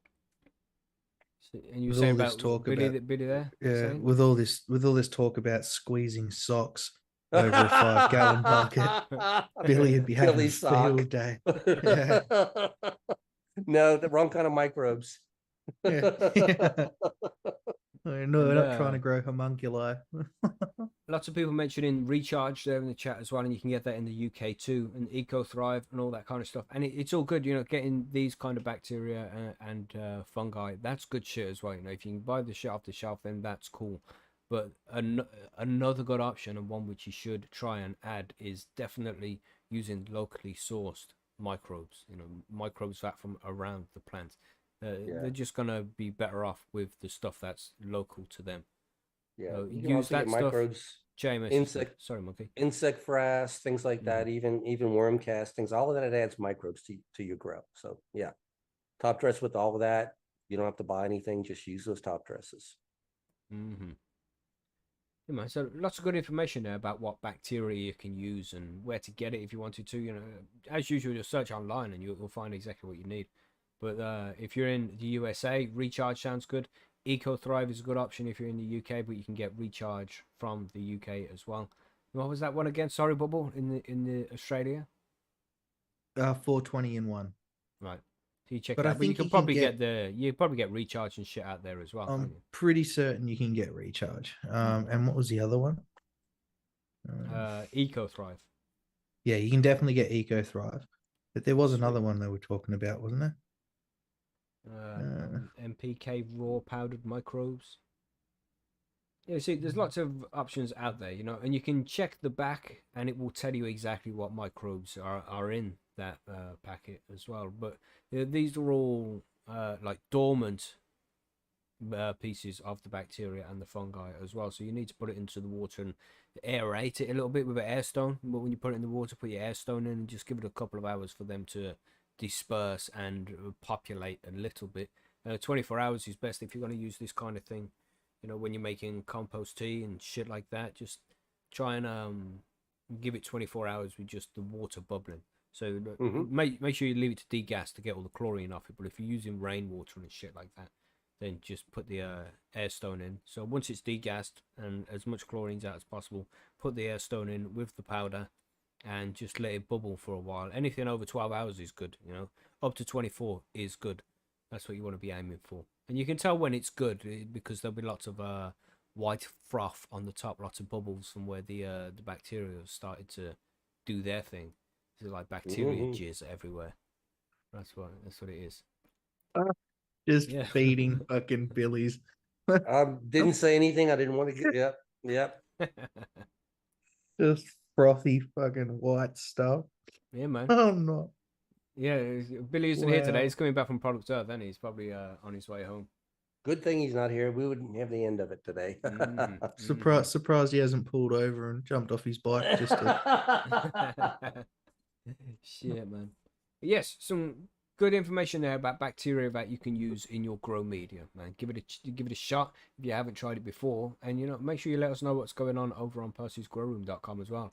If you're gonna add bacteria to your grow for the first time, then start a diary so we can see what happens, and we want to see what how it turns out in the end, and let us know if it was good or if it was bad or whatever, Yeah. I have loads of purse laying around this year. I really should learn to make something from it, says Hopefully Hub. Random, okay. What's purslane? It's an herb actually. It's edible. Chris Trump was showing us when he was on last time. He showed us some purslane. It's very much edible. You can eat it like salad or anything like that. Also, it's a kind of like a succulent almost feel to it. Right. Makes fermented plant juice. It works pretty good with that. Lots of things like that. And looking from the emojis he's using, he's saying if ducks eat it, it makes them fart. Yeah. See, Silly says it's good in stir fry. You can, yeah. It's very edible and it grows wild where I am. Cool. Hey man, so there we go, everybody. If you have any questions, of course, you can find us over at Percy'sGrowroom.com, and we'll be able to help you out with any questions you have about bacteria or your growing in general. And it is free to sign up for everybody who listens to the show. So come and everybody else has to pay. It's just you guys who listen to the show getting for free. Know what I'm saying? Just one listener mail question that we will cover here before we go. And this is from Backblast. He says, I have a question for the panel. Is sunflower lecithin a necessary ingredient in edibles? I use a magic butter machine most of the time, and a lot of the recipes they have on their sites and other sites call for sunflower lecithin in infused oils and some baked edibles. I'm not sure if it's just me, but it seems to alter the taste and appearance of certain edibles. Thanks. Uh, Using the sunflower lecithin just makes the THC go further. You know, it gives you a stronger impact. It's processed different by the liver. It's like the liver will process the sunflower lecithin instead of the THC, so you get more of that go into your system, and it gives you a stronger high. I think it can increase it like 10%, so you have to use 10% less. I'm not sure on those numbers. It's been a long time since I looked into that kind of thing, but that's essentially what sunflower lecithin is used for. It's also it's very important in some edible recipes because the lecithin is actually the emulsifier that will allow your oil to combine with water ingredients. So Right. if you're Yeah. making gummies that are water based, like out of jelly or jello, yes, you have to. If you don't have the lecithin in it and you try to make that, the oil will literally separate from the jellies as they solidify. So yeah, you do need to use the lecithin in some edibles at least because it's the emulsifier. Mm. Depending on the oil you're making. Like when I make my Fico gummies, I don't use it. But if I'm making it with if I've made a coconut oil or a butter or something like that, and I'm trying to use that to make the gummy, then yeah, 100% you'll have to use the lecithin. Right. I So don't think that you're like your Pico or RSO though. That's not really an oil. It's just more of like a pure resin, isn't it? yeah, We yeah, call because it it's oil, but it's not really oil. no, it's yeah, it's because it's full of all the lipids and the waxes and all of that stuff that come out Yeah, anyway. yeah. So Right. I mean that's all going to have that same sort of effect that lecithin has anyway. So Probably so. Yeah. um, but yeah, no, if you're making if you're using coconut oil to make gummies or something, then yeah, you will because it'll just turn to mush. Right. So Yeah. And if like I actually find that it works well with if I'm putting I like to use the oil in my coffee. And if the lecithin is in the oil, I don't have the oil floating on the top of the coffee. It actually blends with the coffee better. yeah, Yeah, so it depends on the type of edible you're saying then, really. Yes, if it's a pretty water-based much. edible, pretty much you're gonna need something kind of an emulsifier in it if you're using an infused oil. Right, so I hope that answers your question there. It's definitely, again, if you're making edibles and stuff and you're Yeah, using the lecithin, then let us know, man. You know, pop over on Percy's and make sure you start some diaries so we can see questions like that being answered. That this is it with the lecithin, this is it without it. Let's see shit like that, man. the But we taste have a is subjective to a lot of people. I mean, my when I started using it, I asked my wife because she seems to sometimes have opinions about flavors. hmm, And then I gave her the lecithin and let her actually taste it. And she said, well, it tastes like nothing, no big deal. Didn't bother her. But I know some people find it bitter. Yeah, all right. yeah. I Yeah. suppose it depends on the brand as well, Hmm. and all of that can change things. But Yeah. yeah, I've noticed once or twice that yeah, it can bring a bit of a bitterness to it, but it's like it's not huge, and if you've got enough flavor in the gummy or in whatever edible you're making, it's negligible. You're not going to really notice it. Yeah. But some people will, and especially if you know what it is and you're not a fan of it, you'll pick it up straight away. Yeah, it's a common ingredient in a lot of commercial salad dressings and things because again, it's the emulsifier. Hmm. Right. From Hillbilly Herbie, it says, "I use sunflower lecithin. I don't know if I'm saying that right. Probably not, but that's how I say it in my gummies." And he didn't write that. That was me when I said lecithin. All right, that's not what's written down. And and folks using CBD gummies seem to get effect from 10 milligram gummy, whereas they need 30 milligrams of just oil. The lecithin definitely seems to make more of make it more bioavailable.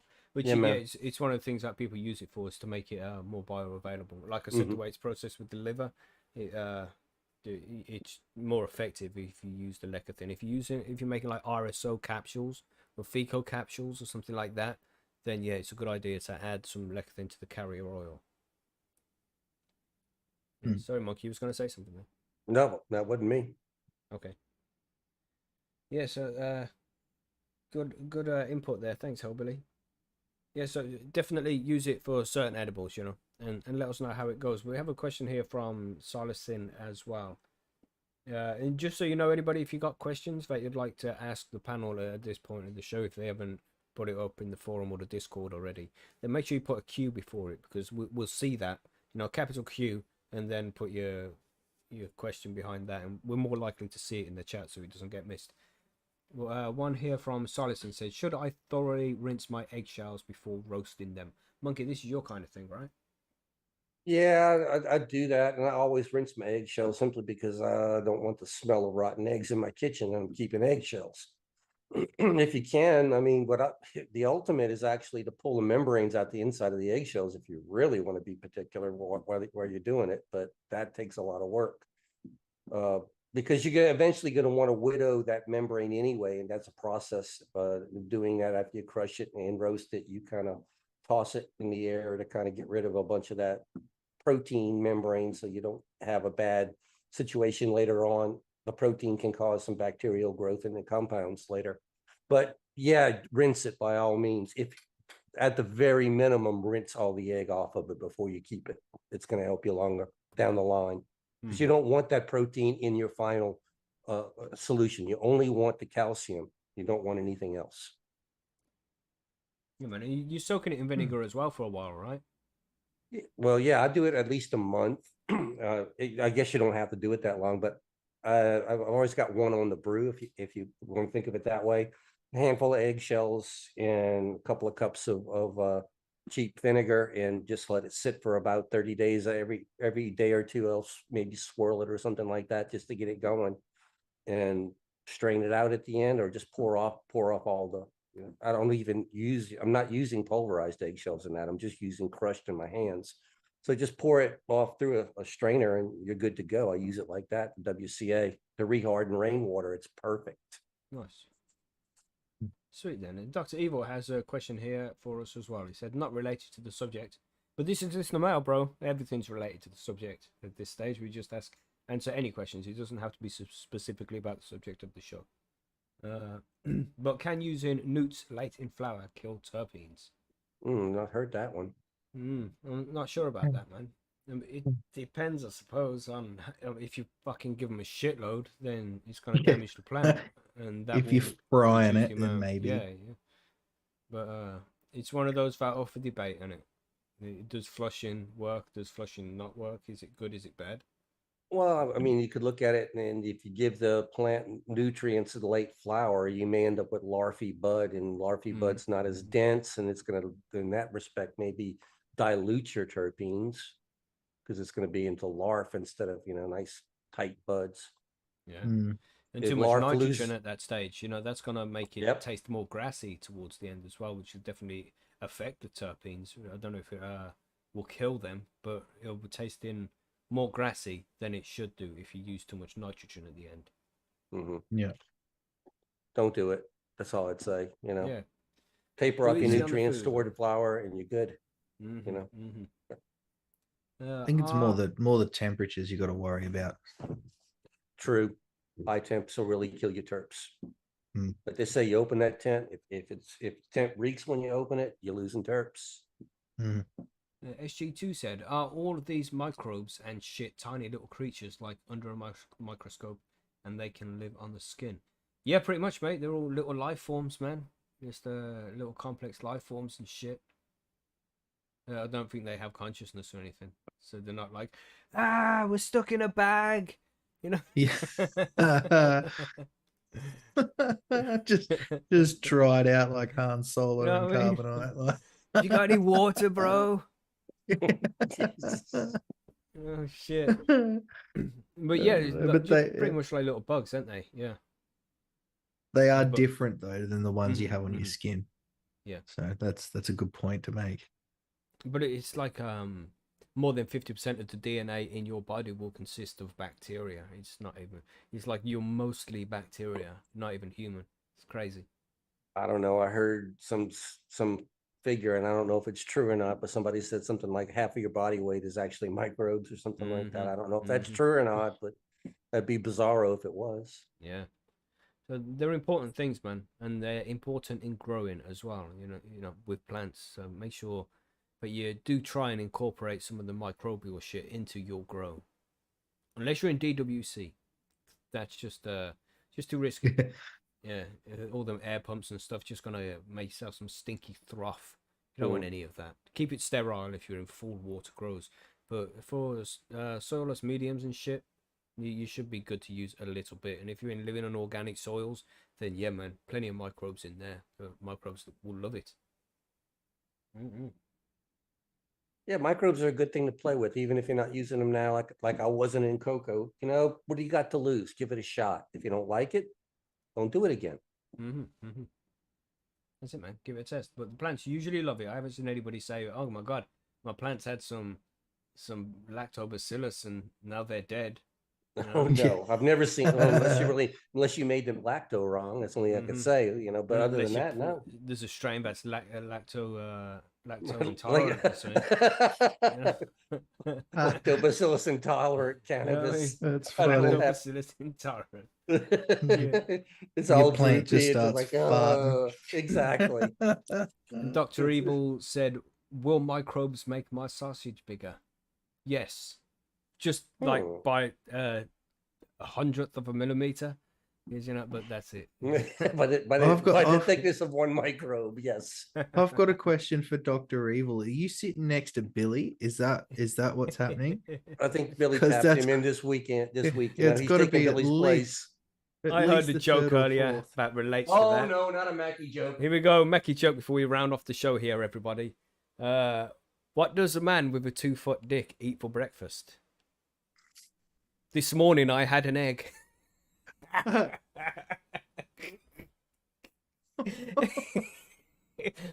It's funny, right? If you could see my face right now. wow. Shit. Yeah, you gotta have your face in your hand, shaking your head at this point. That's so bad it's funny. No, it's so bad. I don't know about funny, but it's so Ah, bad. shit. Oof. Oh god. Yeah. Yes. That was definitely a Mackie joke, by all means. Yeah, yes. definitely. That's it. I heard it and I was like, I've got to take that one to the show. That's my next joke. They're gonna That's it. love that one. They're gonna love it. Yes. I saw one the other day, and it was this kid, and he was like a little farmer's kid. So he's obviously living out rural on the land, and he was on TV for whatever reason on one of those morning breakfast shows. And he goes, "Can I ask you? Can I tell you a joke?" And he's all of maybe 8, 9 sort of thing, and the hosts are like, "Yeah, sure, no worries." And he goes, "Okay, so a vegan and a vegetarian are having a race, and they're betting everybody who'd win if they jump off the cliff, who'd win, who'd get to the bottom first." And they're like, "Oh yeah, who?" And he goes, "Society." And they fucking lost it, man. God. It was so, because they would not, like, it was so bad. That's so the bad. The kid That was is so bad. proud of himself, man. Oh my god. Shit. Yeah, there was this lady, it's not even a joke, it's just a meme. She was chasing down the ice cream man. You know those guys? You know, the music playing. She's chasing it down, stops him, and he pulls over. He's like, "You're right, love, how can I help you?" He's like, "Nothing, I just wanted to let you know I'm a vegan." It's random shit. I love that shit. God damn. Just to be clear, we have nothing against vegans. Just No. It's just- More meat for me. Yeah, that's it. Savage. But really, if that's your worldview, if you want to be a vegan, that's completely up to you, man. I've got no fors or against it. So you do you, man, as long as it makes you happy. But don't you try and take my bacon away from me. Don't you complain about my Just pork saying. roast? You know what I'm saying? You see that thing going on in Australia right now? Some woman complained because she was a vegan, and complained about her neighbors having a barbecue in their own garden because the smell of cooking meat drifted over to her house, and she called the police and shit. So now there's gonna be some huge fucking protest where loads of people are going over to these people's houses so they can all get the fucking barbecue on, and everyone's so just they cooking had meat outside the house. they had like about 30, 40 people come around, and they all brought different cookers and that, and they were like smoking meat in the backyard and shit. Like it's just wafting over the fence. Because it's, I get it, I understand, but you can't, you don't call the fucking police. Like, come on, that's they've got better things to be doing. Actually, maybe call the police, and they'll leave the fucking weed smokers alone. That might be an idea. We can't get that grow right now, because this woman says she can smell bacon. And I don't know whether she's trying to be offensive towards us or not. Yeah. Shit. Yeah, man. But that's about it for the show. I think that's everything. We got the questions covered there. We got one more. We'll do one more from Bob there. He says, I'm not getting any fade towards harvest, even though I've been feeding water for 3 weeks. I've got 5-liter pots of soil using BioBiz every feed. So, have you been feeding water for 3 weeks, or are you giving BioBiz every feed? Yeah. What are you doing here, Bob? Jesus. You just assume that you haven't been giving water. The nutrients get stored up in the leaves, and it gets stored up in the soil for a while as well. So it might just take a while for it to use it up, man. Even if there's nutrients available in the soil, your plant would still go through iridescence when it starts. That's the right word, isn't it? Senescence. Senescence. I say it every time, don't it? I say iridescence every time, and it's incorrect. I had to think about that one. I'm saying, what is he talking about? Oh, that's it. Got it. Yeah. Iridescence is the thing where, like, there's oil on water and it makes it look rainbow colored. That's iridescence, everybody. Yeah. All right. Yeah. I always mix up the two words, but senescence is when a plant starts to get old, because cannabis plant isn't gonna live forever. It's got a certain amount of time. Once the flowering cycle starts, it's gonna reach the end of its life cycle within a few months. So if it's gone on for too long, it starts to die. And you look out for those signs, regardless of how many nutes you're giving it or not. So keep feeding it until it's check the trichomes, man. Make sure the trichomes are looking at about 50% clear to 50% milky, and that's a good time to flush if you want to flush, because that's going to take a couple of weeks until the plant is finished. Yeah, not all Keep an plants eye. go through a fade, right? Do they? No, I've had plants not do it. It comes down to temps too. Like if your temps are fairly high still, you may not see a fade. So it's kind of a combination, I suppose, of having a whole lot backed up in that medium that the plant's still able to eat, and then a higher heat, you may not necessarily see the fade. But yeah, I've had ones that go the whole way through, and they're still just as green, no matter what you do. So Yes. yeah, I would say there's probably backed up stuff in that medium that's preventing it from happening. John said, John R. He said in the chat there, check your runoff at week 6. If very high, just water only. Don't waste your nutes. It's good advice, man. It's good advice. Yeah, so that's about everything. I think we'll move to the outro there. We all good? We all ready to go? Good. Yes. Let's do it.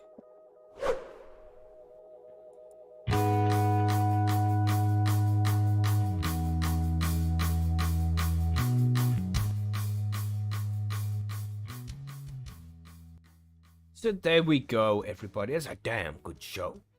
Damn good show. Yeah. I wonder if we have sent anybody over to the the Hodge twins. I wonder if anybody's like, I'll go and check who the fuck these guys are talking about. And they go check If you them out. do, And be like, tell I them can't we watch sent you. these guys. Shit. I was But sent they here can- by the lads at High on Homegrown. Man, they can be so bad sometimes, man. I'm surprised they're still on YouTube. Damn. Yeah. Some of the That's probably things why they they got say. 3 different channels, man. Like, Yeah, you know what I mean? But yeah, good channels, man. It's just comedy content, and I don't think they're serious about a lot of the things they say. They just they're just entertaining with it, man. It's funny. I love that shit. These guys crack me up. But yes, that's this week's show, everybody. Thanks for joining us, of course. And if you haven't hit that like button yet, then please do so. We like those likes. But no pressure. No like pressure. those Sharing likes. is important. Get out there and share the show with somebody. Try and bring a friend next week. That would be cool to see as well. Next week we're covering what is it? How the importance of using UV light during the grow as well. And we're just going through all these little subjects now because we've covered everything. Everything's covered. Well, next week will be episode 80, so that's like 80 different episodes, all to do with little sections about growing cannabis in different ways and different methods, different growth styles, different nutrients, and just everything has been covered, man. So we're just going into these finer details with things now, like you're using UV. Does it help, and what kind of UV helps, and there's the UVA and UVB, and what bulbs you can get. There's all sorts of crazy shit going on with UV, so we'll be discussing that next week to make it clearer. Yeah, some good shows coming up, some good shows, some good topics. But if you have any suggestions for topics for future shows that you would like us to cover, then do let us know. We're always open for suggestions, man. So get in touch. Yeah, gamma And rays. if you I wonder try they do any, anything. if you try any of these things and they work for you, let us know. Yeah. Yeah, really. We're all interested in that. Mm-hmm. Yeah, but that's about it, isn't it? That's the show. Is there any random tangents to go on before we finish? Random tangents. I think we can usually find something. Yeah, we can always find something. There's so much shit to talk about. You know, like, are we going to war with China soon? Is that something we can even talk about? Talk about a flag. Damn. Yeah. Scary shit happening. Looks like the economy in China is going to be crashing very soon. What's their big company called? The big real estate company in China? Can you remember? Is it Evergrande or something? Which went into a serious amount of financial trouble about a year ago. And they've like officially filed for bankruptcy now. And that company is worth a shitload of money. And it's going to be bad for the Chinese economy, man. The Chinese economy might be crashing very soon. Not good. No, not good. Other economies So- will follow. It's like I think we're already in a recession, but they're just not telling us about it. They changed the definition of the word, didn't they? Yeah. Yeah, that'd be about right. Yeah, exactly. Mhm. Anytime, that's bad. We'll just change the name of it. Now it's not so bad. Yeah. I mean, that would have been a recession if it was 2020, but things have changed, Don. That's Things right. have changed. These days, you have to have more to get recession. Mm-hmm. That's right. Have to be a whole year of no growth rather than just Exactly. 3 periods. That's right. Oh, we've done this before. That's no big deal. Mm-hmm. Crazy. Yeah, but it's all getting interested in the because we're coming up towards the end of the year, and the whole political race is going to start in the US very soon. Mhm. So that's all starting to get interested and get heated up now. It's interesting, man. Interesting. It's gonna be So crazy times. so on that, because I've seen a few different random articles, and like being that now Trump's indicted and being investigated, Flag. can he still run for Yeah. for He office? can So apparently he be can- president from a fucking prison cell. It You're depends. kidding. It depends. There's 2 cases that can prevent him from becoming president, and that would be the January 6th case and the Georgia case. Both of them could be used that we have a clause in the 14th Amendment that would, if he could be proven that he was trying to lead an insurrection of any kind, which is what they're trying to prove, then Flag. then he can't run. But it has to be proven in court, and this is what it's all about.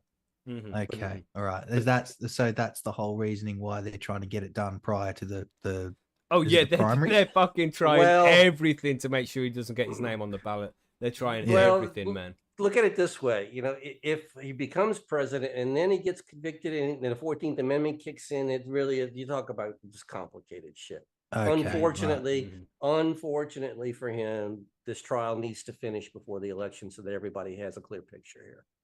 I mean, Okay. it's only sensible. It's much to his advantage if they don't finish before the election, but in order for everyone to have a clear understanding of the whole situation and make their own choice, it needs to happen before. Right. Okay. I was just curious, man, because it's like it's not Oh. something we've dealt with down here. We've never dealt with 'Cause- it either. Because they It's a pretty new somehow, thing. yeah, they somehow get away with shit a lot more down here because it just gets swept under the rug. But Yeah, it's a but we mess do get a here. lot. We've got a country being torn apart by this right now, and it's hard to talk about it without getting somebody upset, put it that way. So I'm watching everything. We got 4 indictments, and there's a rumor as many of 3 more possibly coming. And I was surprised to Yeah. even hear this. So Right. we don't know okay. we don't know what's gonna happen right now. It's just like after all these years of just chasing him down and all of these different things to try to get stick, I don't think this is going to stick either, man. I think it's just more bullshit that the Democratic Party is making up at this point. I mean, he Well, definitely did hard to some say. stuff wrong, but that's it. It's one of them. It's so fucking sliced down the middle. There's half the people believe this, half the people believe that. It's crazy, man. It's gonna be an interesting election cycle for sure. It's gonna It's be a great crazy. way to it's a great way to flush hundreds of millions of dollars down the toilet. Oh yeah, of taxpayer monies. Well, I don't even. donated of both taxpayer money and donated monies. PAC monies, things, political donations. But yeah, these parties they're both going to be spending hundreds of millions of dollars to prove their point. Don't even get me started on the money they spend on shit that no one fucking asked for in the first place, man. But here's one we can finish it on. Is Joe Biden going to run for the 2024? Is he going to do it? What do you think, Monkey? You think he's going to be running as the Democratic nominee? Yes. You think he's going to run? I think there's a good chance of it. I just hope that he doesn't. He doesn't seem because he's like 84 years old if he runs again next time, right? True, but he He's hasn't the old- wavered yet. He said he wanted to run, and he hadn't wavered. So, I 'Cause mean, he- even 'cause with he all of the is- stuff with the shit that Hunter's going through with the Justice Department and all that stuff, he hadn't blinked. He said he still wants to run. And because he's the oldest ever president, isn't he? Mm-hmm. Yes, there's a lot of people that would like him to step aside and let a more contemporary maybe take the nomination this time. But it's just hard to say. Let's get Hillary back in. She's not you're going from old to old. I'm sorry, but I gotta say it. Oh it ain't yeah, working. fuck that, goddamn. But it's just I don't see right now. I don't see anybody in the Democratic Party who can run in place of Joe Biden. You know what I mean? It's like right in the Democratic Party, he seems to be the most popular. And then the Republicans, obviously, you've got Trump. He's the number one right now. You had DeSantis in second, but he's recently been taken over by Vivek Ramaswamy. You seen that? Yeah, but it's kind of the both political parties. There's some unwritten sort of procedures or rules, and that thing is the sitting president has the first refusal at the nomination. Well, it's not written. It's always been done this way. And then you have a former president who wants to come back in there, and it's kind of like that gives him clout. The parties see it as well that they know these people, so maybe we'll get more votes on this. I don't know if it's true or not. I'm tired. I mean, I've been in the States long enough dealing with all this stuff like this. I'm tired of watching this. It's a zoo. Yeah, it's crazy, man. All right. It is That'd be crazy, nightmare. absolutely. Then you got Nightmare RFK, man. inducing. RFK stepping in there. People are pissed at him because he believes some crazy things sometimes. It's going to be a real interesting election They cycle. all Everybody. believe some crazy things sometimes, Mhm, Mackie. I mhm. mean, I've never had a president in there that didn't have at least one thing that sounded absolutely crazy. George Bush was all right. What you're about? His- He I didn't believed like human his beings and fish nuclear can policy coexist. was weird. Yeah, his nuclear policy. It's Dude. crazy, man. How these people get these fucking jobs. It really is crazy. Yeah, well, his daddy was president, so that got him a Yeah. job. Mm-hmm. Damn, it's crazy. Maybe Will Smith can run, and then when people piss him off, he can just slap him. Keep the United States out of your fucking mouth. Yeah, can you imagine? You imagine him on the Worldwide Forum just slapping Kim Jong. Yeah, stop talking about the United States. God damn. Yeah, that would be funny. But he should run as VP and have his husband be the president, isn't it? Oh, now we're getting bad. That's funny. Yeah. Yeah, man. So interesting shit, everybody. And let's see what happens over the next year. Cause it's still a year away, isn't it? Because it's November when the election is over. But just a year away now, and we'll see what the fuck is going on. We'll have a good idea of what's happening in a year's time. The primaries will start up we'll start seeing primaries in early next year. And from there we'll see what happens.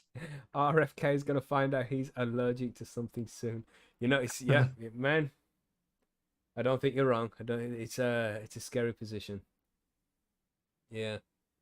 Interesting. That's what this is going to be my favorite political cycle so far. This is going to be fucking crazy. And for me in the UK, it's going to be. It's more like entertainment for me, but for the guys in America and the USA, I'm already rolling my eyes, man. Yeah. It's You're living it, yeah. Crazy.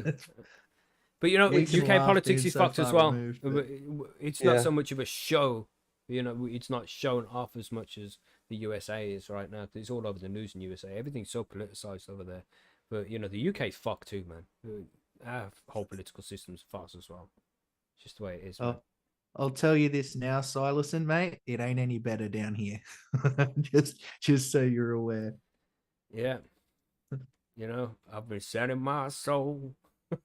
you ain't seen that song, have you? You all got to see that song, man. That Rich Men North of Richmond is connecting a lot of people. I've got it up here. Just I'll watch it after the show. Oh, cool. Yeah, we can check it out then. Right, let's get out of here because we're talking politics, and you know that can upset some people. Just know, everybody, we don't intend to upset anybody. Your political perspectives, beliefs, point of views, whatever you want to call them, are completely up to you, man. And we're not trying to convince anybody of anything or tell you that you're wrong or right. You're completely entitled to lean whichever way you want to lean. You know, we just like to have a conversation about these things. Just stay civil. You know, do the right thing. Yep. Yeah. We're not backing either candidate. We're just saying, you know what? It's going to be fun. This is going to be an interesting one. Joe Rogan 2024. Oh, jeez. Elon 2024. That's what I was going to get you. You would really You know swing if that happened. Elon Musk for president. Holy crap, no. You know, he's too busy. He's too busy. Elon or Zuckerberg, whoever wins that matchup. Oh, yeah, geez. that's right. Let's just do it like that. Fuck it, you know. Cage match to decide the winner. Shit. Celebrity cage match. Yeah. Zuckerberg versus Right then, until next Sunday, everybody. Sunday. But we do have an interview on Tuesday, but you'll get information about that in the VIP sections. So check out those to find out what's going on Tuesday. And we'll catch you on the next one, everybody. Thanks for being here as usual. And thanks for downloading and listening to the show and being here with us every week. There's always some regular names here. We appreciate it, everybody. And just for being awesome. For being yourself awesome. Stay high, stay safe, and we'll catch you on the next one. Yes, Goodbye. All right, everybody. See you later.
Thank you.